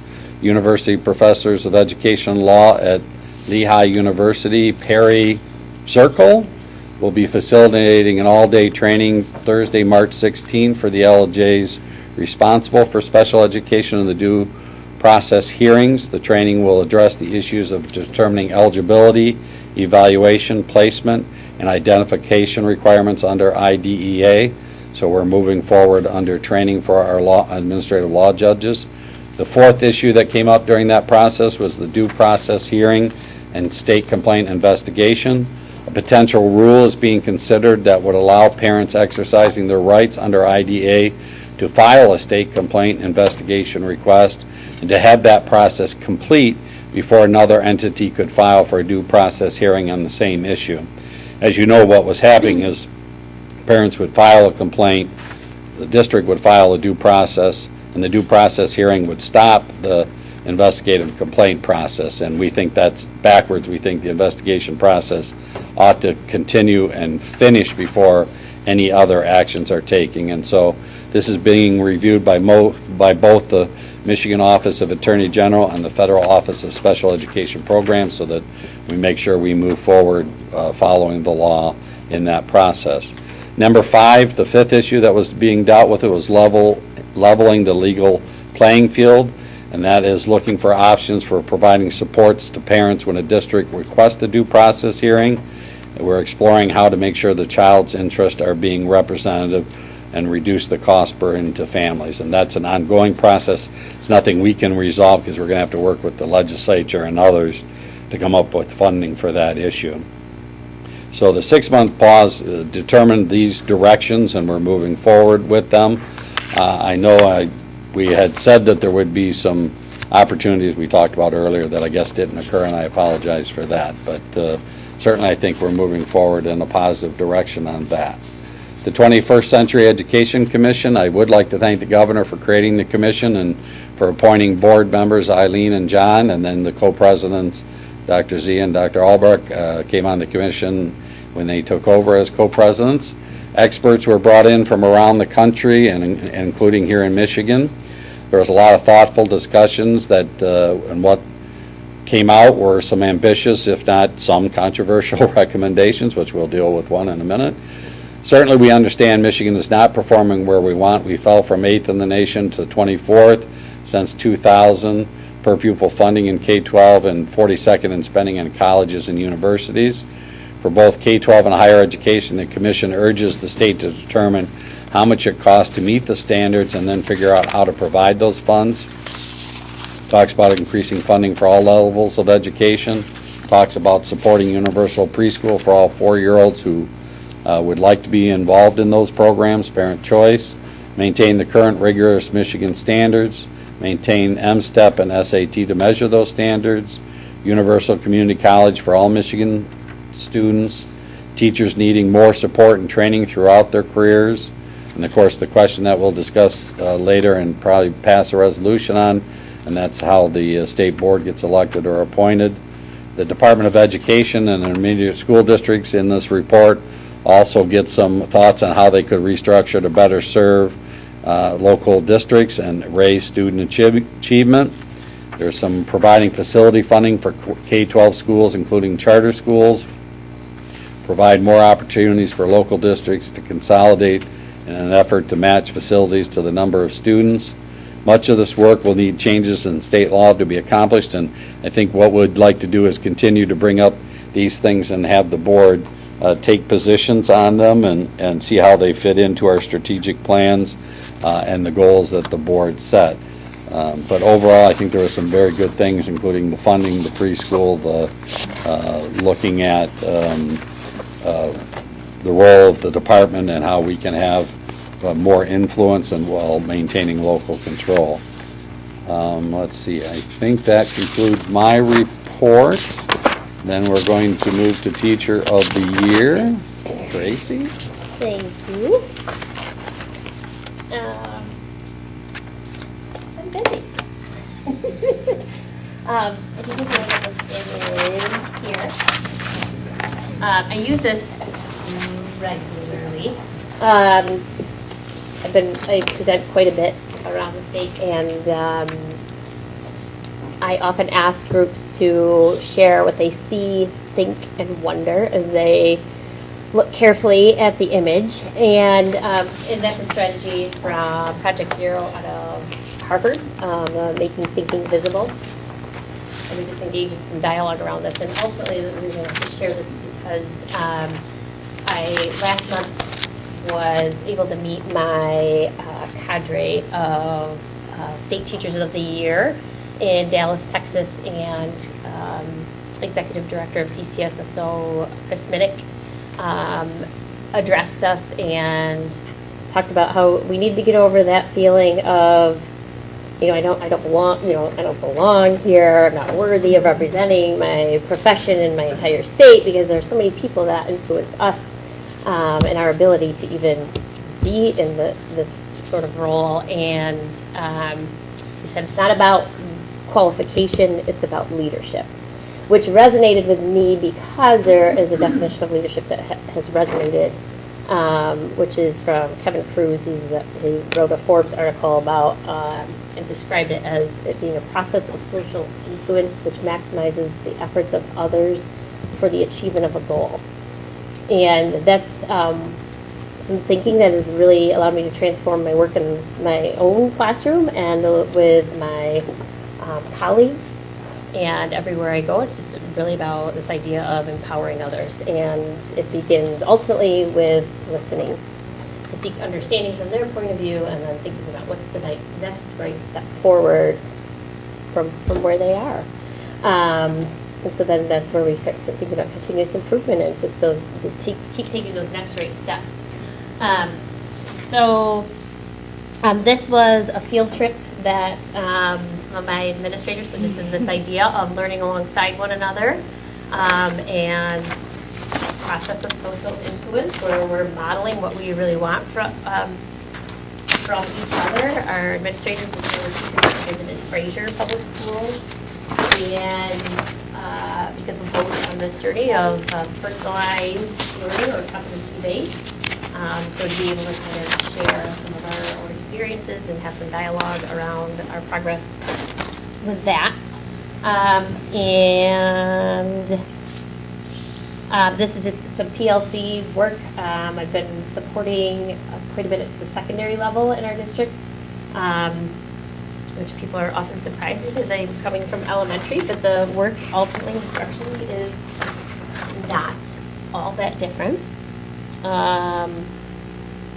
Here, this is so a number of presentations that I've had as of late, but this was a Math in Action one, and just really engaging other educators in some different collaborative practices that allow us to get at the conceptual understanding. I think that's one of the frustrations some parents have with, they think it's a common core issue, but really it's just this idea that we can solve problems in a number of different ways, and there are so many different ways of looking at a math problem, and a variety of ways we could solve that. And so we really want our kids to have a number sense, so we have engage in number talks and collaborative strategies to show all the different ways, and then we have to argue with evidence and reasoning. So we engaged teachers in these different practices so that they could think about how they wanted to take them back and apply. This was at Grand Valley State University. There was Dr. Richardson at Fraser, sharing some of their journey. These were some of the kiddos. And they were working on writing workshop. And this was at Mark Twain Elementary, which is where Gary Aboud, another Michigan Teacher of the Year. He's a brand new principal in that building, and I was able to spend some time with him talking about their journey as well. So, but yeah, so with it being reading month, and obviously a lot of dialogue around literacy with the third grade reading bill, a number of presentations that I've been engaged in through Literacy Coaches Network and the Michigan Elementary and Middle School Principal Association. Their Literacy Summit was just the other week. So their essential instructional practices in early literacy, their early literacy task force. Dr. Nell Duke was there, part of that. I was able to share some thinking at that summit. The Michigan Reading Association was just this past weekend, and a number of very inspiring speakers were there. I was also able to share some work at that as well. Still continuing to meet with a lot of universities and their student teacher programs, and really wanting to have a very honest and open dialogue with those upcoming teachers. We need them desperately.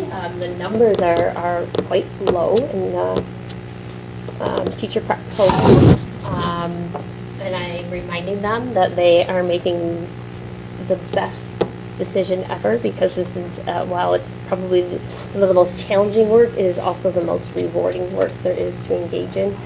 But, you know, just having those open dialogues about some of the challenges and how we can stay focused on what matters most, which is, of course, our kids. So thank you for the opportunity to share. Thank you very much. Tyler, I know you have a meeting at 3:30 in the Senate, and you asked to make some comments. Yeah, it was regarding the recent A to F headlines. The governor was quite surprised by the A to F headlines that have come out recently. We and the governor were really excited to be having a discussion on A to F throughout the state. So the governor continues to support A to F, and we just look forward to talking about A to F and working through the details with the superintendent and the board. Okay. Discussion items, we move to the state and federal legislative report. Marty Ankley, do you have a report? Always.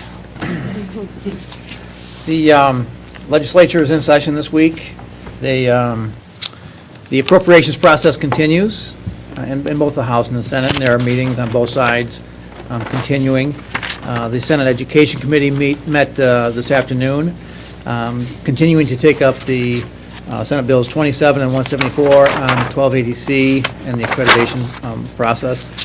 The chair was feeling under the weather, so he was not there today, so nothing, they took testimony on that. Tomorrow, the Michigan Competitiveness Committee is meeting again to take up House Bill 4192, which would repeal the Common Core, Michigan standards, and replace it with a 2008 version of the Massachusetts standard. So they took testimony 2 weeks ago, I think, maybe 3 weeks ago.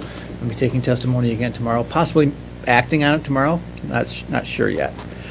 The House Education Reform Committee meets on Thursday to discuss a bill, House Bill 4163 by Representative Garcia, to make a school calendar not to be prohibited from a subject that can be bargained. So that is up for discussion on Thursday. The Senate Education Committee also has made a subcommittee on the Michigan Merit Curriculum, and Senator Nolenberg will be chairing that committee to discuss revising the Michigan Merit Curriculum. There have not been any meetings scheduled as of yet, but we expect them. The State Board of Education Legislative Committee met on March 3rd. Eileen Weiser was elected chair of the committee. Several things were discussed, including a statement on the Governor's 21st Century Education Commission report, and I will hand it over to Eileen. Because the report was embargoed until 10 o'clock Friday morning, although it doesn't appear that it was completely embargoed because a couple of news outlets had copies of it, and you and I both ended up making quotes, mine inadvertent. We decided to meet again on yesterday because the report itself is 143 pages long and the summary is another 27. So it simply wasn't possible to try to digest it in time before yesterday. Marilyn, you have a statement that you're going to hand out, and briefly, we tried a new way of developing a statement in the committee, Google Docs, which turned out to have limited access for everybody from Maryland to Lupe, and Pam wasn't on the phone, so I don't think you even knew about it. But we put this together, and it certainly is open for editing. It's a statement of what's in the Governor's Commission, which covers P20, and a firm statement that the State Board of Education is committing to doing its part well, providing the pre-K-12 leadership needed for the 21st century through its constitutional authority.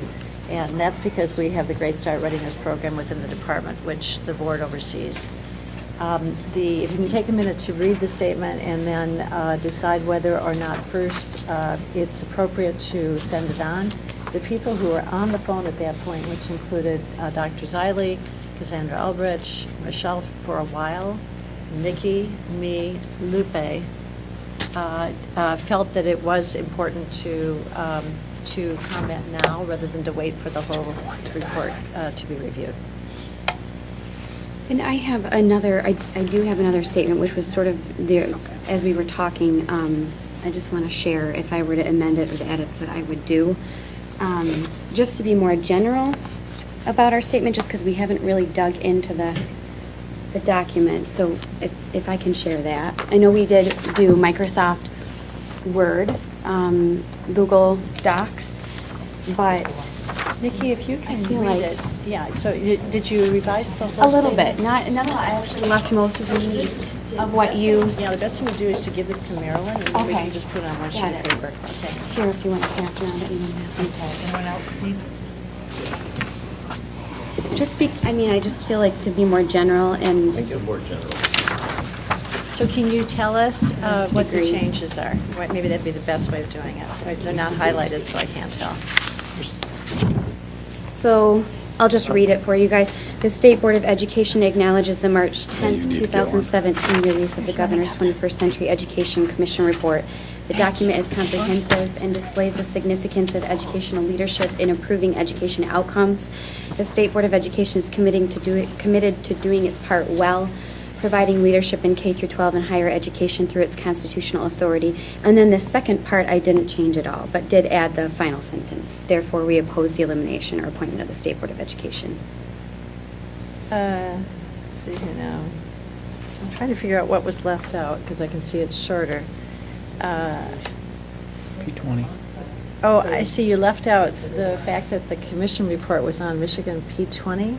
So we were just education. responding to guidance principle 9, and I thought that might be a good response to it. I'd make a motion to approve Nikki's statement. The March 14th statement? Yeah. It's been moved. Is there support? Support? It's been moved and supported. Discussion, please. Eileen, you were No, talking? it's fine. I don't see anything wrong with it. The other one, there was a conversation last night about whether or not to acknowledge that their report was based on P20 education, where we supervise some element of K-12. So from what I can see, this is just a return to what Nikki originally wrote, which I have no trouble with. I just want to make sure my company's, okay, hang on. Requires significant leadership, significance of educational leadership. So there is a slide displays. Okay. It just makes it more general as we move Just in. a Yeah, no, I just, general, we I'm just, oppose. yeah, I don't think it's Cassandra and then shorter. It's Dr. Z when fine. Eileen's Yeah. done. Committed to doing its part well, great, okay. So I have no trouble with this, and then the only thing that was on it before was that this is only, Nikki, it was only on guiding principle 9. Right. So I think that Oh, that should sorry. still be included, that that's only our statement on one aspect Okay. of the I don't know report. what you all think. So putting that back in makes sense to me. So it'd be guiding principle 9, update on update K-12 governance from the headline of the other one. Okay? And so we have a friendly amendment to go back to Nikki's statement, and that has not been voted on. So Brian, you. Friendly amendment's fine if both agree? If we can amend it again to include guiding principle 9? At the top. Yeah. Fine. Okay, sounds like it's a friendly amendment. Anything else, Eileen? That's fine. I think. All we right, can vote. Cassandra and then Dr. Z. I'm just wondering if we want to add the word gubernatorial in front of appointment, because I think that's what Yes, the document calls that's the for. point, yes. Okay. Friendly amendment? Okay. You good with that, Nikki? Yeah. Or no, who moved it? I did. You did, Tom. Talk to yourself, Tom. All right, Dr. Z, please. I would just point out for my colleagues, I've read the draft, and one of my great disappointments is that it seems to be more of a laundry list than a plan. And the difference is that a plan requires, the parts are interrelated, and this can easily be subtracted from the commission's recommendations. Many of the recommendations are worthy of consideration on their own. I do not see it as a comprehensive, or I don't find any secret sauce in there. And so the elimination of this provision in their recommendations isn't going to, it's not like this is going to affect the rest of the commission's plan or recommendations. Okay, seeing no other comment, all those in favor of the motion signify by saying aye. Aye. Opposed, the same. Motion carries. I know that last month that the State Board Legislative Committee reviewed the 2015-16 Annual Legislative Report for School Improvement Plans at the January 25th meeting. The board is required to submit the report to the legislature annually. It's on the agenda for a full approval of the board today, and I know the legislative committee approved it. So is there a motion to submit the report? Support. Any conversation, discussion? Seeing none, all those in favor say aye. Aye. Opposed, nay. Motion carries. Let's see, so what else do we have on legislative? Chairman Eileen, anything else on legislative? Not that I know of. I just have a question. We were asked to address, well, Brian, you suggested that we might be able to address the pawpaw Yep. situation through some sort of legislative efforts. I don't know if we wanted to do that right now or if we want to wait until our meeting. But if What meeting? What meeting? our upcoming legislative meeting, or if we want to just go ahead and suggest something now. That's at the Brian, will of... you had a note to us in one of the reports that you were looking at whether or not there was a way to withhold. We're waiting for an answer from the Attorney General's office. We have not received an answer yet. And that's what they want. Well, there was two things. Yeah, and then I said if you wanted to, right. The legislative, I mean, I'm going to propose it one way or the other. I just We'll wanted make a to know motion. if. Make the motion. And so it sounds like, I mean, I might need some assistance here, but it sounds like they're looking to have some sort of legislative effort to address funding going to any school district or anything related to schools that has a Native American symbol or title within the name. Does it sound like I'm getting that? Yeah, that's what I was going to speak on. Can we have Marty and Caroline draft a statement on that? And then we could submit it when it's done before the committee meets next time, if you feel that there's an urgency on it. I think it is. There is. There is. There is. Do we want a statement, or do we make a motion here at the I mean, I think what the motion would be something to the effect of you direct the legislative team here at the department to work with the legislature on seeking the ability for the department. Right. It probably would To be through take action, I boilerplate in the K-12 budget. Is there- That's probably the most expedient way to get this done, is request the appropriations committees and the legislature to put boilerplate in the K-12 budget to allow the department to withhold funds for schools at such and such. Yeah. So I move that. Okay. Especially the such and such, I think that's very clear. We like the flexibility of that statement. I second. It's moved and supported. Now discussion, please. So then the question is whether there's any track record on this with the Civil Rights Commission or anything that can be used to bolster it.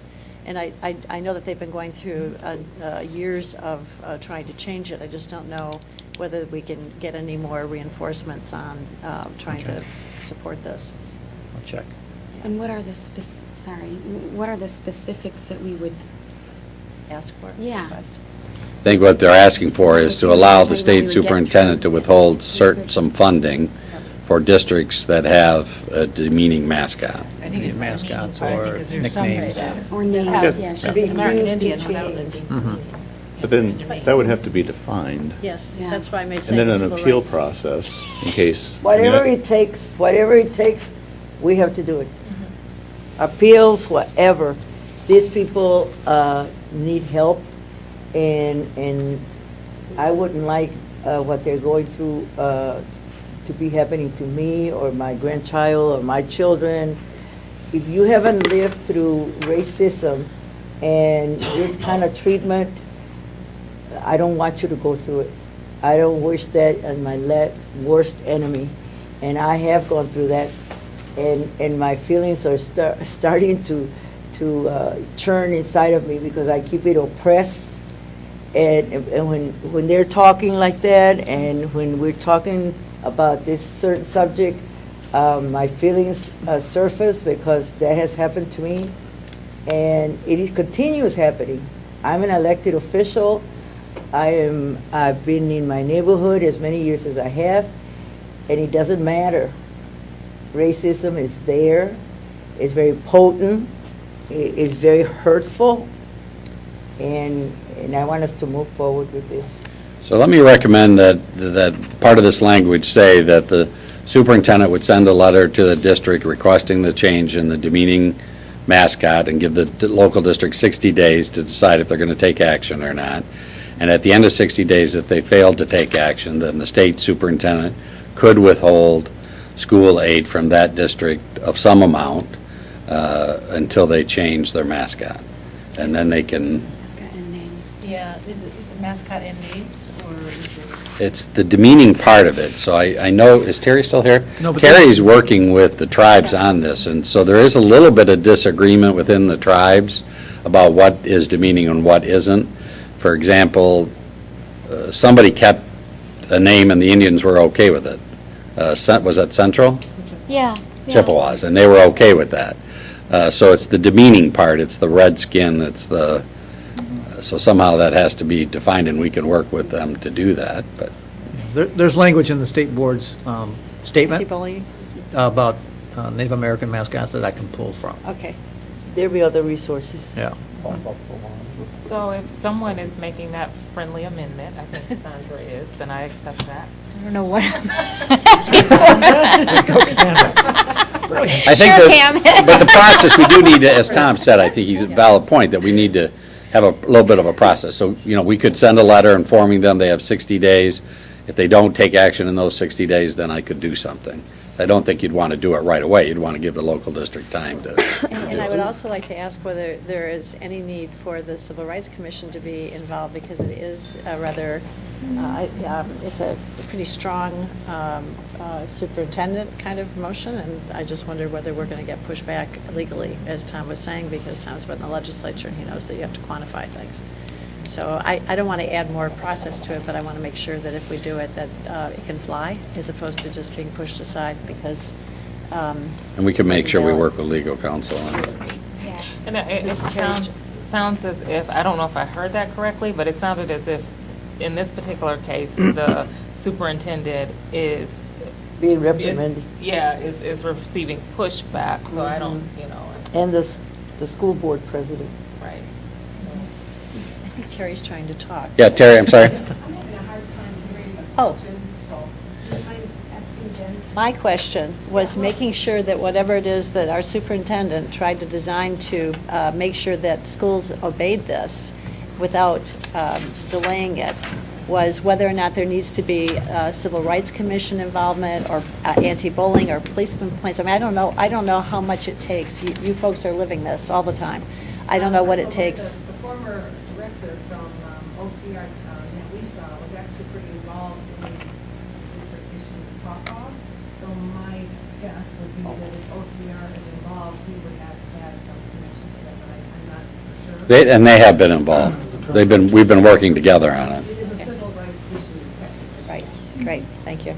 I think So- they did say multiple times when they've been here the last few months that they have filed multiple complaints. so- And we heard today that some students are afraid to file complaints. So So the question is, do you want to go ahead and vote on the motion, or do you want to take some time and have the legislative committee develop I this call more? the question. All right, the question's been called. So we have a motion to direct our legislative team to work with the legislature to put some boilerplate language in that would give the state soup, after a notice and give an opportunity for the local district to change, that we could find the district. So that's the motion. All those in favor say aye. Aye. Opposed, nay. Motion carries. I'll abstain. And one abstention, please. So Maryland, we had 701. 701. All right. Anything else, Eileen, from SB? I was legislative. Then we got Nikki Nasby. Anything to report? Nothing significant. No. Okay. I do have one question. Yep. Do we have access to the local school board contacts information? Is there like a database out there that would be available local to us school as board boards? members? There's the directory of school boards. We have a book that has every school district, and I don't know if the school boards are in there or not. They are. Can So we we have can get you. access? Can each board member have access to that? Yep. Thank you. Yep, we'll get that. And ECS, Yep. I just want to say I'm not going to bring anything else up, but there is a NASB meeting next week And I know that Richard's going, and Lupe, is it? Are you going? Mhm, I am. And I am too, because the department has a planning grant with NASB to work on helping develop teachers for preschool. So there's a meeting of that. Okay, the next item on the agenda is discussion and approval of policy for emergency use of exclusion and restraint. On December 29, 2016, Lieutenant Governor Brian Calley signed Public Act 394-402 mandating requirements for the emergency use of seclusion and restraint. Today we'll discuss the policy for the emergency use of seclusion and restraint, which would replace the previous policy approved by the State Board on December 12, 2006. The new proposed policy reflects changes to the current board policy as determined by the status requirements. No additional changes have been made. The policy was discussed by the State Board Legislative Committee during its March 3rd meeting. Next up is to approve the recommended policy at today's meeting. So is there a motion to approve? Motion to approve. Support? Support. Discussion? And we do have people here to answer any questions you have, if you have any. Seeing no questions, all those in favor signify by saying aye. Aye. Those opposed, the same. You guys are powerful. You just come up here and you make them vote and you're done. You're going to have to teach us how this happens. Thank you. Next item on the agenda is approval of the State Board of Education statement opposing A through F school grading currently in the Every Student Succeeds Act plan, and support for an alternative including a non-letter accountability dashboard. Do we have copies of the statement? Yes.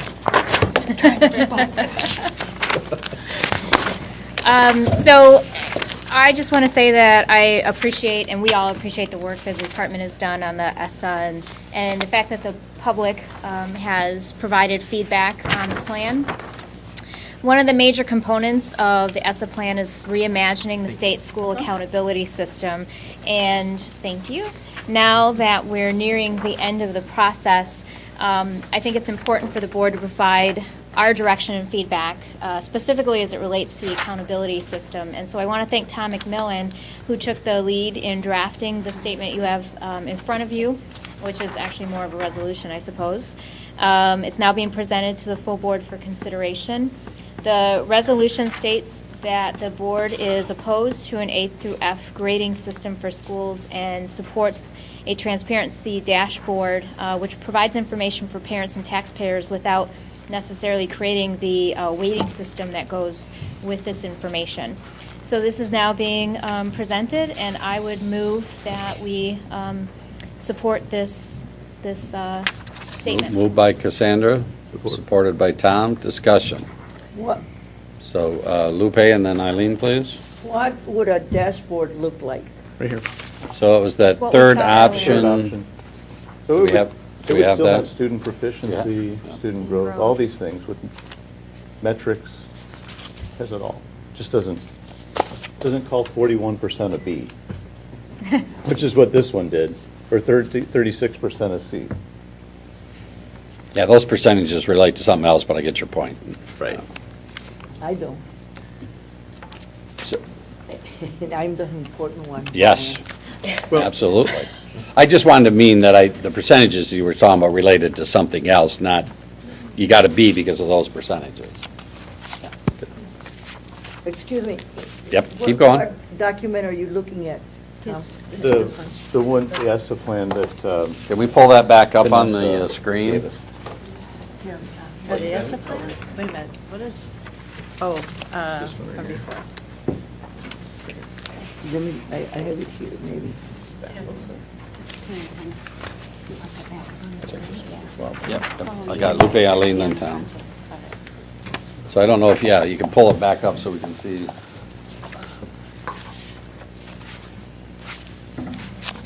So while Mertz is doing that, let me just clarify on the grading.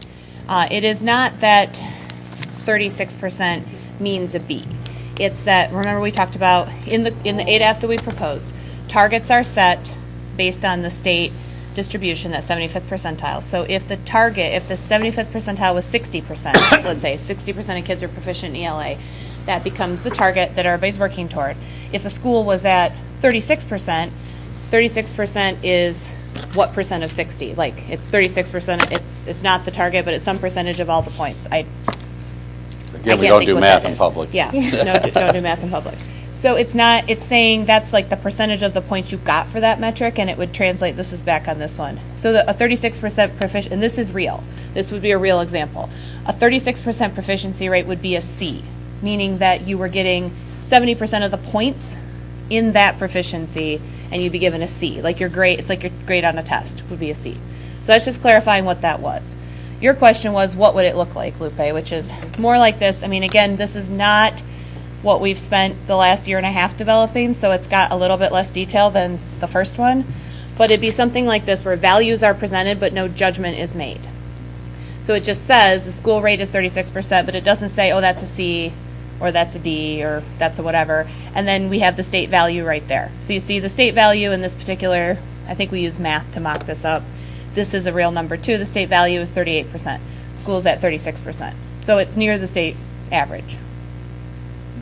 And I think as the idea would be, as a parent, you would decide, is that good? Is it bad? Is it enough?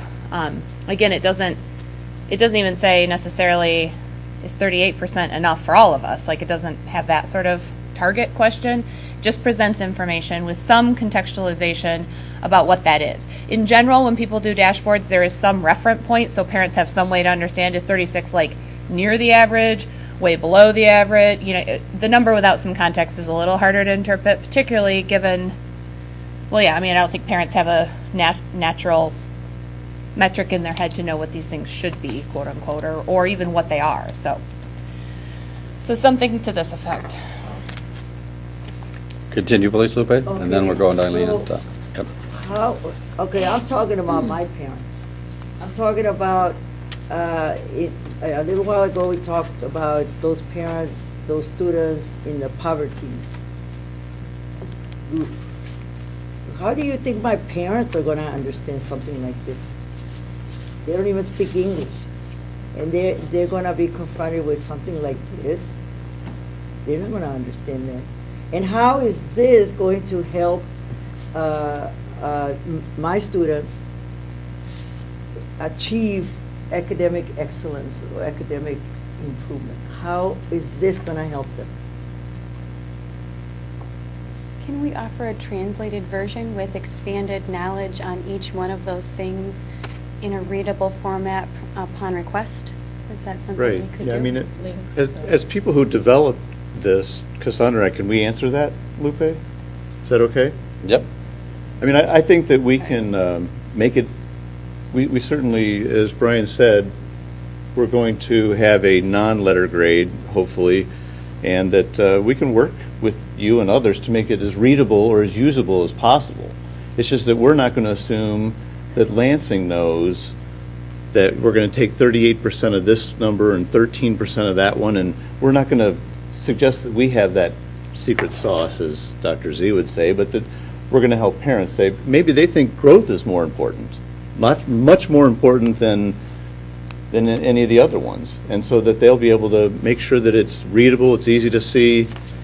We can add a few more, maybe class size, a few more items, and just give a very objective information to parents and let them decide what they feel is important and what they feel is an A or a B. And I think you might be selling your parents out too short. I think that they can, I know that they're interested. Even I am having problems. So you don't know my parents. They're humble people, very little education. They send their children to school with the anticipation and the belief that they're going to get educated. They're not going to know proficiency, growth. They're not going to know any of this terminology. Where with me, A through F, it tells them if my child is at A, B, or C, they're passing. If they're at D, E, F, whatever, they're not passing. Something very significant, that's what I was brought up with, A, B, C, D, E, F. And I knew that if I got a C, Lupe had to work a little harder. But if I had gone through this, I wouldn't have known. My parents will have problems with something like this.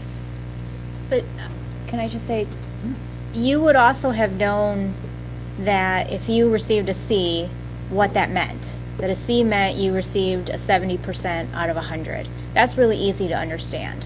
But in the accountability system, you wouldn't know what a C really meant because there's an entire formula and algorithm that goes on behind it with weights and adjustments and things like that and goals. And so it's not as cut and dry. It's really, it's based on what someone in Lansing decides is the most important weight for all of these different measurements that adds up to that letter grade. It's not just an easy, I got a 70, that means I got a C. We're just saying take away that arbitrary, behind the scenes thing that most parents would never be able to replicate if given the opportunity, and just provide them the information. Okay, again, can I speak? Yep. Again, You still have the floor. How is this dashboard going to increase student achievement? How is this going to do that? Can I respond? This, for me, when you put things on, indicators on there, like the arts, like class size, like teacher retention, we know that if teacher is there a longer time, right, that you will, they get better over time. So they do have, all your teachers have 3 years or less. That's something, at least as a parent, I would look at. And you're an educated parent. Yeah, and I also work with parents and foster parents who are struggling as parents. And, they're not, sometimes with, at least the parents that I work with, they're not intellectually, they can understand it if someone takes the time to explain it to them or helps them. They're not incapable of understanding. So, yeah, I think it's a little trickier. It's a little more complex, but it's much more fair. To give a school an F, just because they're located in a poor part of Grand Rapids, not because they're, they might have all these things and they're doing all these good things. It's going to unfairly label the school. It's going to unfairly label the teachers, and that's what the A through F does. Because the bulk of what they're doing is looking at the bulk of it is the tests, the high stakes tests, and that is correlated with income. So I don't think the A through F is fair because those parents, all they see is an F. They're going to be misled into thinking there's nothing good about their school, when you and I know there's lots of great things in those schools that sometimes get mislabeled. Lupe has the floor unless she's done, and then Eileen, and then we'll work around. Well, I have a lot of questions, but go ahead.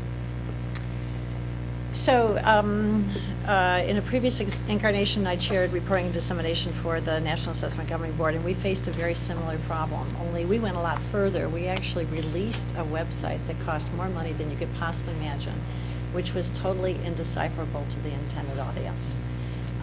And I remember the superintendent of Baltimore Public Schools looking at it and listening to the PTA who was in the meeting saying that's unusable. And finally just saying, I cut to the chase with my parents because I have a lot of Hispanic parents who don't speak English. I have a lot of African American parents who didn't finish high school. We do it in graphic art form. And we do it with words, and we do it with symbols, and the kids help their parents understand it. So I would say to you that there's 3 separate issues here. The first one is the composite grade, and I don't think any of us are completely comfortable with the weighting because of the examples where we've seen academic measures that looked like they were either higher than or subordinated to school factors, school climate factors. So I think everybody's unsettled about that. Then I look at the content, which to me is 6 indicators. 1, 2, 3, 4, 5 of them are academic. One is the one that we all hope will show parents and families why they want to either improve their school or why they're satisfied with it. And then the last part is how it looks. So we're looking at this, and it's pretty busy, and it's very, it's sophisticated school busy. So to me, I wouldn't have the books there, and I wouldn't have student proficiency. You have the internal documents, but then you have the way that you present this to parents. And to me, that is success, student success, or your child's learning, something like that. And it doesn't have books. It has a dial, a gauge, a letter grade, because I don't mind them being used here in the context that Excellent Schools Detroit uses, and it's for individuals. It's not being mushed together. So when you do this, if there's any way to get together with well, I still don't You like the support books. something more like that, but Yeah, not but I don't books. like the books, okay? Not icons. Yeah, because it's Icons are confusing. one It's way. visually confusing. Depends on which kind of user testing you do. Exactly, But yeah, yes, and and I that's the just, point. I don't mean to Yeah. cut you off, I do want to say on any of these, even the one we spent time on, it still needs to go through focus group and user Yes. testing and usability. This is a mock-up, and Yes, we have and- not had time to do that. Right, and so no matter I'm- which iteration, it has work left I'm on it. uncooking. I want to take those ingredients out and separate them, and then have us focus on first a composite grade, a composite letter grade, which I'm hearing nobody wants. Okay. That's not It's not a vote. I'm just looking around, looking at heads nodding, or at least not everybody here wants, but half the people in the field did. Half the people who responded to the survey wanted it. So. I don't, I don't know. I'm just saying that's. I don't know that it's representative. I don't know either, and I'm not It's worried your about turn it, to because now we're talking about what we want. And so then, for me, I just want to make sure that I'm okay with this information, but I agree with Lupe. It's extremely busy, and I think it could be a lot simpler. And I wouldn't mind, as a parent, getting something in graphic arts form if it was honest and it told me everything I needed. I'm okay. Then we have to vote on which graphic arts form we want, and that gets really complicated, but. I have another question. Yep. Well, many questions, but, okay, so this is the dashboard that will be utilized, or are we going to design this? I think what we would like to do is to say to the board, in the next few days, if you'd like to make any changes to this, to let us know, and we would use this as a draft, but understanding that we'd submit it, but we'd understand that we could take the next couple months and make changes to it, and we'd want to put it out for public comment, we'd want to field test it, all those kinds of things. So we would like to submit it as a draft, but understanding, we know that the board is going to make some recommended changes. We'll want to put it out for public comment and the like. These indicators on this dashboard too, while they are the ones that reflect the work of that action team. So when we gave you guys this option, when you asked for it, we took the A to F components and the transparency dashboard components and put them together because, again, we've been at this for about a year and dealing with thousands of stakeholders, so we want to, as much as possible, bring their thinking forward. I think there's still, like the superintendent said, on any iteration, another round of discussion about detailed business rules or I think some of the things that are on the transparency dashboard, they were not, the people who thought about them maybe didn't think about them being used in this way. So we'd want to go back and say, okay, you liked it when it was this, do you still like it this way? So there is some, I just want to be fair to the process because a lot of people have engaged with us over a long time and to kind of explain where these things came from, that they did come out of that process and comment over the last year. Lupe, are you set, or do you have more questions? Yeah, I have a lot of questions. I did run, I know, I got Tom. sorry. Go ahead, go ahead. I helped, I wrote this and with the help of Cassandra, and I really, it's important to me, when I brought Dr. Zhao in as well, that the high-stakes testing, there are side effects to high-stakes testing that, I've talked to superintendents, they said, yeah, since testing becomes more high stakes, we get rid of arts and music and things that are not on the test. It's not necessarily done immediately, but just over time, that's what happens, is that you end up killing the things that foster creativity, maybe a lot more, and maybe the things that will be needed in the future a lot more than what may be on the test. So I think also it's very arbitrary, as has been stated, when you try to sum to an A or a B to one letter grade. I think it's, I don't know, for lack of a better word, arrogant to suggest that Lansing knows that it should be 38% of growth and 12% of this and 13%. I think it's arrogant. I think it to some degree, and I'm not disparaging anybody, just to say that I think it's a little lazy to just say we want one grade. But I think parents will say, okay, you're not going to give me a grade, well then I better understand what student proficiency means and what does English learner progress mean. And I think that it will mean that we give them objective, good information.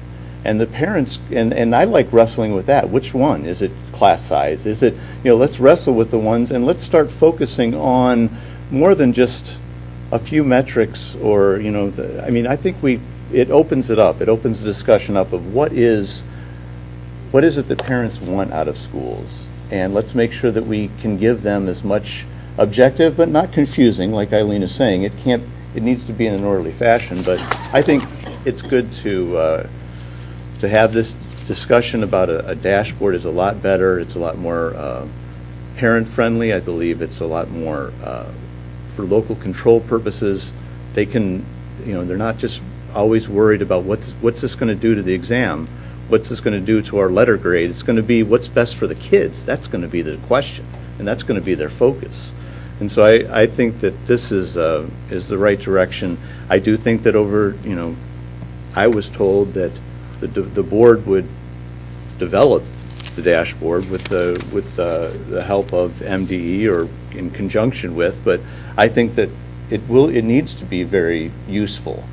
And I trust that we will make sure that we do that. This is a very important part of ESSA, the accountability part of it, and it's a very important part of what I think the state does is we give objective information to parents, and they make decisions. Brian? Yep. Okay, you have somebody else? Well, I got Dr. Z, Nikki, and then Michelle. Okay. And Pam, Okay, too. and Pam. Dr. Z, please. Yeah, when I went to buy my first suit, somebody told me, Joseph E. Banks is the one to look for. And then I got there and I found out I needed to know more than just the brand. I had to come up with my waist size, I had to come up with my shoulder size, I had to come up with my pant length, and a whole host of other factors to make that suit fit me. Now I could have just gone by the stated value and bought the most expensive suit in the place, which probably would not have fit me and would have been a waste of money. And that's the deception that could occur when we reduce all of a school's factors down to one letter grade. Your parents obviously are going to have to focus that you're describing who can't read English. Well, you just point out the one in the lower left. The biggest number is what's going to be most suitable for you. Other parents will maybe focus in on some other factor that will be more relevant to their situation. It is misleading to reduce a complex thing like a school's quality and its suitability for your child into a single factor that we apply to primary schools and high schools and specialized schools and so on and so forth. Nikki, Michelle, and then Pam. So one of the things, I would agree with everyone that this is very busy. I know that it's just in working order. I just have a suggestion in terms of how we can actually reach parents, because I think one of the biggest things that Lupe was saying, which I thought was great, is it really brings up the question of how do we reach parents? Because I don't think we should accept the fact that we don't have to reach parents, because they're a part of the accountability system. So to just say, put it in a box and say, well, my parents won't care, or those parents don't care, then we've given up and we've stopped trying to reach them. And I can't, so I don't, if we can include them in the accountability part, but if somehow this information could be put in readable format, like on bookmarks or something like that, and they go home throughout the year, and the parents and the students themselves all have access to what their school's doing all year long through, I don't know, something as simple as a bookmark. Yep. Again, future and rollout and everything, we need to do more of that. Right. To be fair to the ESSA process, we have actively engaged parents through the ESSA process. Right. We did specific parent focus groups in person and online.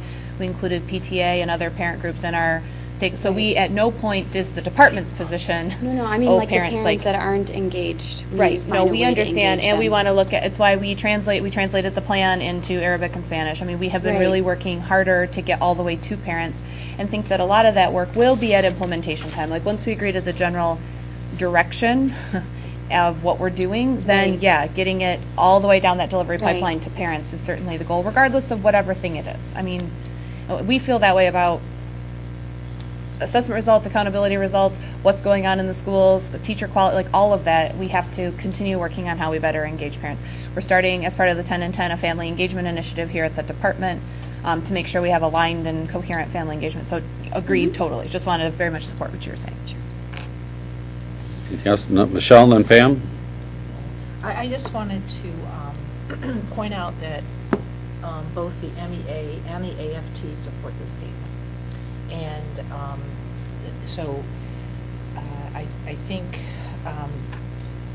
and I think for the reasons that I stated before, that sometimes the simplistic way of rating, and we know how teachers are rated under those systems, are very discouraging and unfair. So I think that's why they support moving from where you're providing more information rather than a score that might not be fair, might be easy, but it's not fair. I also wanted to say, kids I've adopted, families I've been involved with are Mexican American in Southwest Detroit, and I've seen that. I lived in the community 30 years ago, and then now I'm connected through these families, and I've seen the transformation with the immigrant community. And those parents are the most highly motivated parents when it comes to education. At least what my experience has been. They've sort of made the community more vibrant, buying homes, fixing them up, starting businesses, and they are really engaged in their kids' education. So not all of them, but a lot more than when I was living in the community. And so I think they, at least from what I understand, they would want to know what kinds of things each school has, and is it right for their child. I wonder too if there's, not to make this overly complicated, if there would be a way to link like data to the school's website. So if somebody, a parent, wanted to find out, so you have art, what kind of art do you have? And do I want to check it out and see if that's drama or, drawing or whatever that is. So it'd be great to have a link to the school and have the school sort of work in filling the gaps on some of the more cryptic stuff. We do that sort of thing now, so that'd be easy to carry forward. And we have points of pride submission and lots of links across to other dashboards. So, yep, I think that is work that's easy to do. Thank you, Michelle. Pam, please. I'm just going And to Lupe? repeat what many of you have already said, and that's just because being in a lot of these communities just recently that we're talking about and concerned about understanding and comprehending, I think these communities are really in tune to what's going on right now, and I think worse than us giving them a whole lot of information is giving them something that's so simplistic that it can be misleading. And then we have parents that, that we can give this false sense of hope, and even worse, this false sense of failure to. So, I think giving them this opportunity, I think is, I'm hearing from them, and they know that these conversations are going on about the A through F system. So they are in tune to this, and they are concerned about one summed up letter grade, not truly capturing the essence of what's going on in those buildings. And I think I went off on a rant last meeting about what some of those things are. So I know that these are discussions that are going on, and parents are engaged about what we're doing, and I think that we can get back to that time when we can unpack what's going on in schools versus trying to give some sort of one grade that then, or color, or whatever it is, that we can name and shame, school districts. But I'm very much supportive and grateful and thankful for Tom and Cassandra, or whomever else put this together, as well as the department, for the direction that they're going in. I think that this will be very supportive to parents and what they need to do to help to ensure that the schools that their children are at are giving them the education that they are expecting. Thank you. Lupe, please. Okay, it was said at the table that it is arrogant to have the state dictate to the parents how their schools are going to be graded and run or whatever. And yet, this dashboard is going to be written by us and the department. We're the state too. So what's the difference? Still the state. So I don't know what you were talking about, Tom, when you said arrogant to have the state when the state is still going to do it.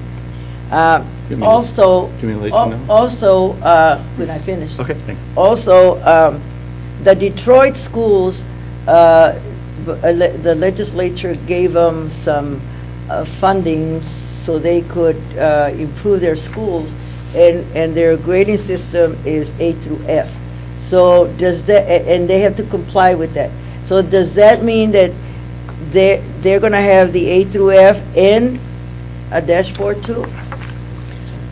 So yes, Detroit, if the legislature doesn't act on an A through F or statewide, Detroit would be the only school district operating under an A through F. And then I would say that they would probably have to meet the requirements of the dashboard as well. So they probably would have to do both, if the legislature doesn't act. Okay, so did I understand correctly with this dashboard, there's no letter grade? So if I'm moving to that community and I'm buying a house, how do I know the rating of that school district? Do I have to go look at this dashboard and look it up? What's an easy way for me to say, oh yeah, I want to buy a house in this school, this area because the schools are good? How am I going to know that? Well, can I answer both of those? Well, ask Brian. Yes, Tom? First, the statement on arrogant. I was suggesting that it's arrogant to suggest that somebody in Lansing knows what a B, how to aggregate it to one letter grade, that it's 36% of growth, 42% of proficiency, 18% of graduation rate. Let parents decide. Let them decide what is important. Why is it that Lansing is saying, we give them information and then they can decide what's important? I think that's a better way. So that's what I meant. And the second one is, your example is the Michigan Association of Realtors say that that's very unfair. That's exactly what they're saying. People buy a house, they need to, it labels real estate unfairly because, they could be doing tremendous on all kinds of different things, but because the state has decided that this little formula is going to give them a C, and neighboring is a B, that it's not that simple. That what they'll be able to do is say, well, let me look at this school. Oh, their proficiency rate, I can see what their growth, I can see what their class size may be. They'll still be able to see everything on the dashboard, but it's not going to be tagged, what I would say is arbitrarily or unfairly. Nikki, Lupe, were you done? I'm sorry? Okay. Nikki, Call the please. question. The question has been called. All those in favor of the statement that is as presented, please say aye. Aye. Opposed, nay. Okay, motion carries. So just to clarify, because if you read the articles that have been written in many publications, I think the articles are accurate, but I think some of the headlines are misleading. So the department is going to submit to the legislature, as promised, an A through F that sums up, A through F that doesn't sum up, and the state board's position on a transparency dashboard. And we would say in the ESSA that we would go to the transparency dashboard, say if the legislature doesn't act, to put us in a different direction. So some of the headlines make it sound like we're not presenting an A through F. We are. We're going to present an A through F that sums up, an A through F that doesn't sum up, and the transparency reporting, and making it very clear that the board's position is the transparency reporting. And if when we file ESSA, it would be what do you call it, defaulter. This is what we're going towards if the legislature doesn't act. The default will be the non-letter grade. Right. I have a question, Brian. Okay, the department through Vanessa has been, you have been reporting to us, and the department has been working towards the letter grades. Have you been misleading us all this time? No, I think I was heading towards the letter grade clearly. It's where I said I was heading. I think I told the board that's where I was heading, and I think the board wanted to go in a different direction, so it's the board that has done this. I'm still submitting the 2 letter grades like I said I was going to submit. So I don't want to give any impression that I'm misleading. You heard from Tyler that the governor still wants to engage in the conversation. Some legislators like the dashboard, some legislators like A through F summed up. Some legislators like A through F not summed up. So, I mean, I think this is going to be an ongoing conversation that may or may not get resolved, and if the legislature doesn't do anything, we would go in this direction. But I think this is the board saying this is what you want. And I think I was clear in where I was heading. Yeah, because I don't want the public to, because some of the board members have expressed the unfair, that it's unfair, and so that lies back to the department and you, that you were unfair, the information you were giving us, because you have been recommending A to F, and I'm still not sure that this dashboard is the right way to go. So I don't want us to leave this room and the public that are listening and probably read it in the papers, not the papers anymore. I hope so. I still like reading the Social paper. media, that it's unfair, because then you're the one that recommended the A through F, the department did, and so it's not a good thing to. I think Nikki and then Eileen, please. I think it's reasonable that we started there and then we had lots of solid conversation and have ended up maybe in a different place. That's proper process of hearing things out and talking about it. One of the things that I get really concerned about as we continue to talk about accountability, and I'll make this short, I'll try to make it short, and I shared with you guys my story at the last board meeting about being a nurse and being accountable to, say, a patient's infection rate that gets readmitted, even though they go home and make their choices. We live in a free country, we're free individuals, and so should CMS then impact the hospital, therefore the nurses as a result, putting all of the accountability on the nurse, all of the accountability on the teacher. Accountability is a large conversation of us, of the schools, of the administrators, of the teachers, of the parents, and so unless we're really figuring out what accountability looks like across the board and how we can engage all partners in accountability, I'm nervous that we're moving into the future as we talk about this type of policy where people don't want to be teachers. People don't want to be nurses. People don't want to be doctors. We have, different government bodies that are making policy right now, and we have to really think about that. Because my grandchildren and my hopeful grandchildren, I don't have grandchildren yet, but my kids and hopeful grandchildren deserve nurses and doctors and teachers, don't they? Solid nurses, doctors, and teachers. Not ones who begrudgingly do what they do and don't feel called to do it. And I'm just concerned that that's the direction we're headed. And I'm not saying we shouldn't have accountability. I live and breathe it. I love it when my kids are honest with me, and I'm not saying we shouldn't have that. I'm just really nervous in the direction we're moving in if we don't consider this as a solid option. This is a solid option. Okay, Eileen, please. I would agree with Nikki. Frankly, the idea 2 weeks ago of me moving, no, maybe more like a month ago, me moving away from a composite letter grading system was probably zero. Not because I was rigidly for it, but because the states that have made the most progress have vouchers, they have third grade reading, and they have a letter grading system. So we will never have vouchers in Michigan, and we do have a third grade reading program.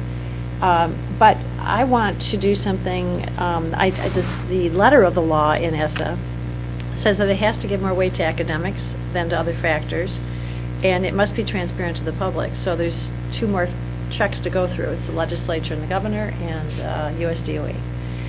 And my priority for the system is that we come up with, in the end, parents who understand it enough to be engaged, that we start working with teachers who have gone into this profession because they love children and they want to make a difference, and that we start being honest with ourselves, as Nikki said today at lunch, understanding that we are the system and that it's not moving. And all the indicators on the outside say that we are one of the states that's in the most trouble in the country. So I am willing to go along with this because I've heard the very powerful arguments that people have raised, and I also know that we're not moving our worst schools along enough to be able, we haven't found a way to move them along, and we also haven't found a way to move children to better schools in a lot of the areas where these schools exist. So I keep on saying to people, it's as if we're jumping up in a box that has very high sides, and we can see the light. And we keep on trying to grab the sides, and what we're not paying attention to is that every jump is loosening the bottom or the sides around us, and that if we get creative, we can solve this. And that's what we have to do. So I'm voting for this with the group because I'm hoping that we will find better solutions. We have to do it. All right, so if the board could do me a favor by next Monday, if you have any changes that you'd like to see in this, just for the first initial draft, so we can submit it to the U.S. Department, understanding that will still take several months to develop a final product. Could I, and now that you've had your discussion, I'd just like to say the comment was made that it is perhaps lazy to go to a summative grade, and I would be remiss if I didn't speak up and say there's nothing lazy about the work that's gone in for 18 months, and nothing lazy about this or any of the work. So I wouldn't I just wanted, I'd be remiss to my staff and all of Right. the hundreds of people who've engaged in the process to get to A to F if I didn't say that. So we'll continue to be not lazy in support of the direction the state Thank needs you, to go. Vanessa, thank you. Thank you very much. All right, the next item on the agenda is evaluation of the superintendent of public instruction and approval of an addendum to the agreement between the board and the state superintendent. The presidents will lead the discussion. Do you want me to go? So we had a very good conversation in closed session, and the evaluation of the state superintendent was positive, and members expressed their appreciation for Superintendent Whiston's responsiveness, his effective leadership, his accessibility, the fact that he listens and has a very good work style. Even commented somewhat on the short meetings, although that is not the case today. That's because I loved and got behind. And as a result of the positive feedback from the board members, we are putting forward for public vote 3 amendments to Superintendent Whiston's contract. The first one, as is customary, we've done this with previous superintendents who received positive feedback, is to extend his contract by 1 year. So the contract would be extended to July 31st, 2020. The second amendment is just a something that to clear up some language regarding use of his state vehicle and reimbursement for any personal miles that he may use on it, which he does now, but the language in the contract does not stipulate an updated state-established mileage reimbursement system, and so this is just technical language to fix that. And then the third item is in regards to new board members. So currently, all board members take part in the evaluation, and that will continue. All members will continue to participate in annual evaluation, but we are giving new board members with less than 1 year's experience on the board the ability to opt their scores out of the final tabulations, because oftentimes what happens is new board members who have not been here for a full year previous do not feel comfortable providing that level of feedback that actually goes towards the evaluation, because they simply don't have that experience to do so. So we are giving them the option to opt that out. Those are the 3 amendments, and I would move that the board support those amendments. It's been moved. Is it supported? It's been moved and supported. Any discussion? Seeing none, all those in favor signify by saying aye. Aye. Those opposed, nay.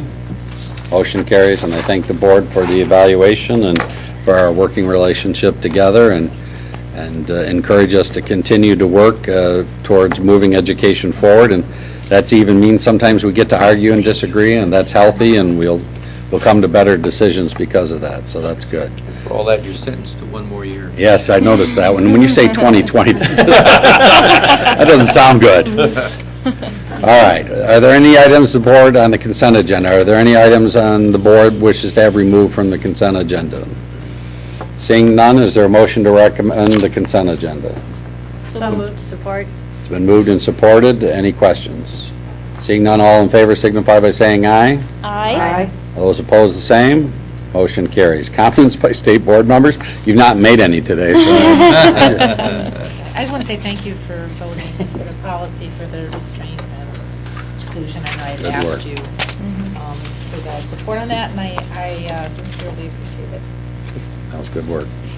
I would congratulate Brian on, and I the whole partnership and taking, Michelle and Cassandra and I visited not just Osborne, which was on the slate to be closed, but a couple others as well. I don't know if that was after the last meeting or before. It was right after the last meeting. Yeah, so I mean, we've been to some of these, and it's been, I've really appreciated it. I've enjoyed going with Cassandra and Michelle, and, I think it's a lot more complex than just saying that these need to be closed. I mean, and I am glad that we have pulled that back, and that that Brian has worked with the governor on that, and that the governor's has changed his mind on that as well. So I think it's a really positive development, and I appreciate, Brian, what you've done in that regard. I do want to make sure that the whole, it sounds like the way it's being unfolded, it seems like schools don't have much choice, so I want to make sure it's not too heavy-handed, and it doesn't sound like it is,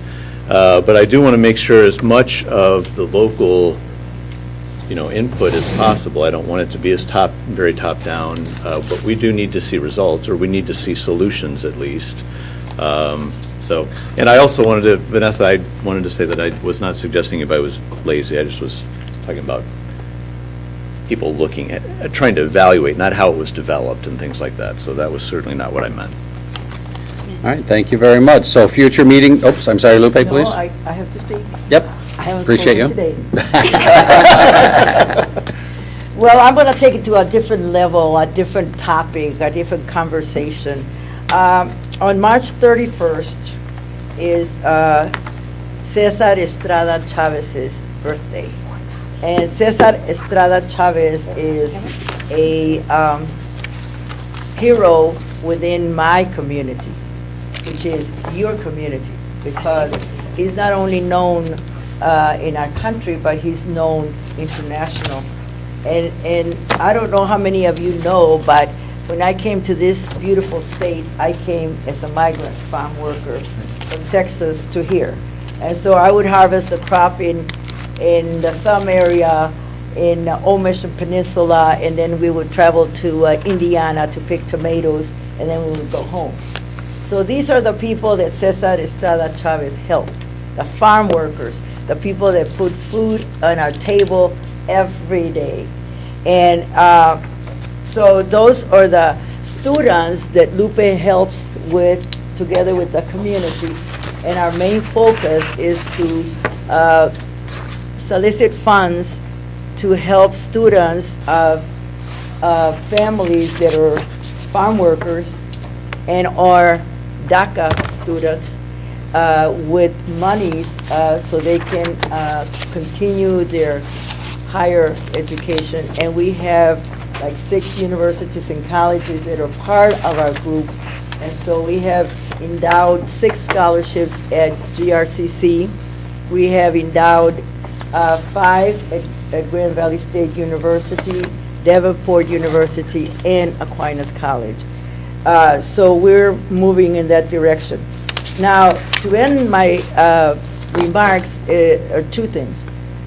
We have many different activities around the life of Cesar Chavez and his legacy. And this Thursday, we're having our social justice activities, and I'm real glad to hear that Kyle will be with us on that day. And so is Tracy. And we have many people come to our events. I know Dr. Zaidi went last year. So if you haven't been to one of our events, I will continue inviting you because we do a marvelous job engaging students from elementary on up to the university level. And so the struggle continues. And so the 2017 Cesar Y. Chavez social justice activities are dedicated to the movement of our time, A Day Without Immigrants. The purpose of this movement is to show how immigrants are crucial to the American economy and our way of life. Their plea is to show respect, dignity, and permanent protection for all immigrants. I know probably your parents were immigrants at one time, or your grandparents were immigrants, so this country is made up of immigrants. And so we will continue with Cesar Y. Chavez's legacy, and the theme of our event is unity in the face of challenges. And I think even in this board, we have to unite in the face of challenges because there's changes all the time. So I support what we do, and it's very important because education is the door that opens opportunities, and that's the main focus for me dedicating 17 years to the Committee to Honor Cesar Chavez. Thank you. Thank you very much. Maybe, is there like a URL that you could go to donate, even if you can't be Absolutely, here? I will. Share that, email. Thank you. The only Grand Rapids students that are eligible for the scholarships? Yeah, that because we're endowing within that, the different universities and colleges, they have to apply and go to that one or that one. So the colleges, but not necessarily live there. They have to go to the college. They just have to be The students college or there. university. But if Yeah. it's a DACA student who is in Detroit, would they be eligible for that scholarship? But they have to go to the school. Yes. Right. As long as they go to the school. Yeah. As long as they go to Grand Valley Community College. College, yes. Right, as long as they go to the schools where we have. Right. Future meeting dates, I want to make it clear that the next board meeting is on a Wednesday, April 19th, 2017 at 9:30, Tuesday, May 16th at 9:30, and then Wednesday, again, May 24th at 9:30 is a retreat. If there's Can I ask anything. about the retreat? Yep. We haven't been, Nikki and I haven't been to a retreat, so. But it is, It is an open meeting, and anybody can Yeah, come. but I want to make sure it's an open Yeah, meeting, it's the an open media meeting. are invited. And, well, we don't invite people, but anybody can attend. Everybody's invited. I mean, It's a public anybody- meeting. I mean, not invited, but anybody can attend. But only Yes. Jenny Pritchett comes. Okay, good. Okay. Yeah, anybody can come. Thank you. No, it'll be off-site, but in the Lansing area. I think that's what was discussed previously, right? Okay. All right, if there's anything you want on a future agenda item, let us know, and I am actually still adjourning 5 minutes early. Exactly. All right.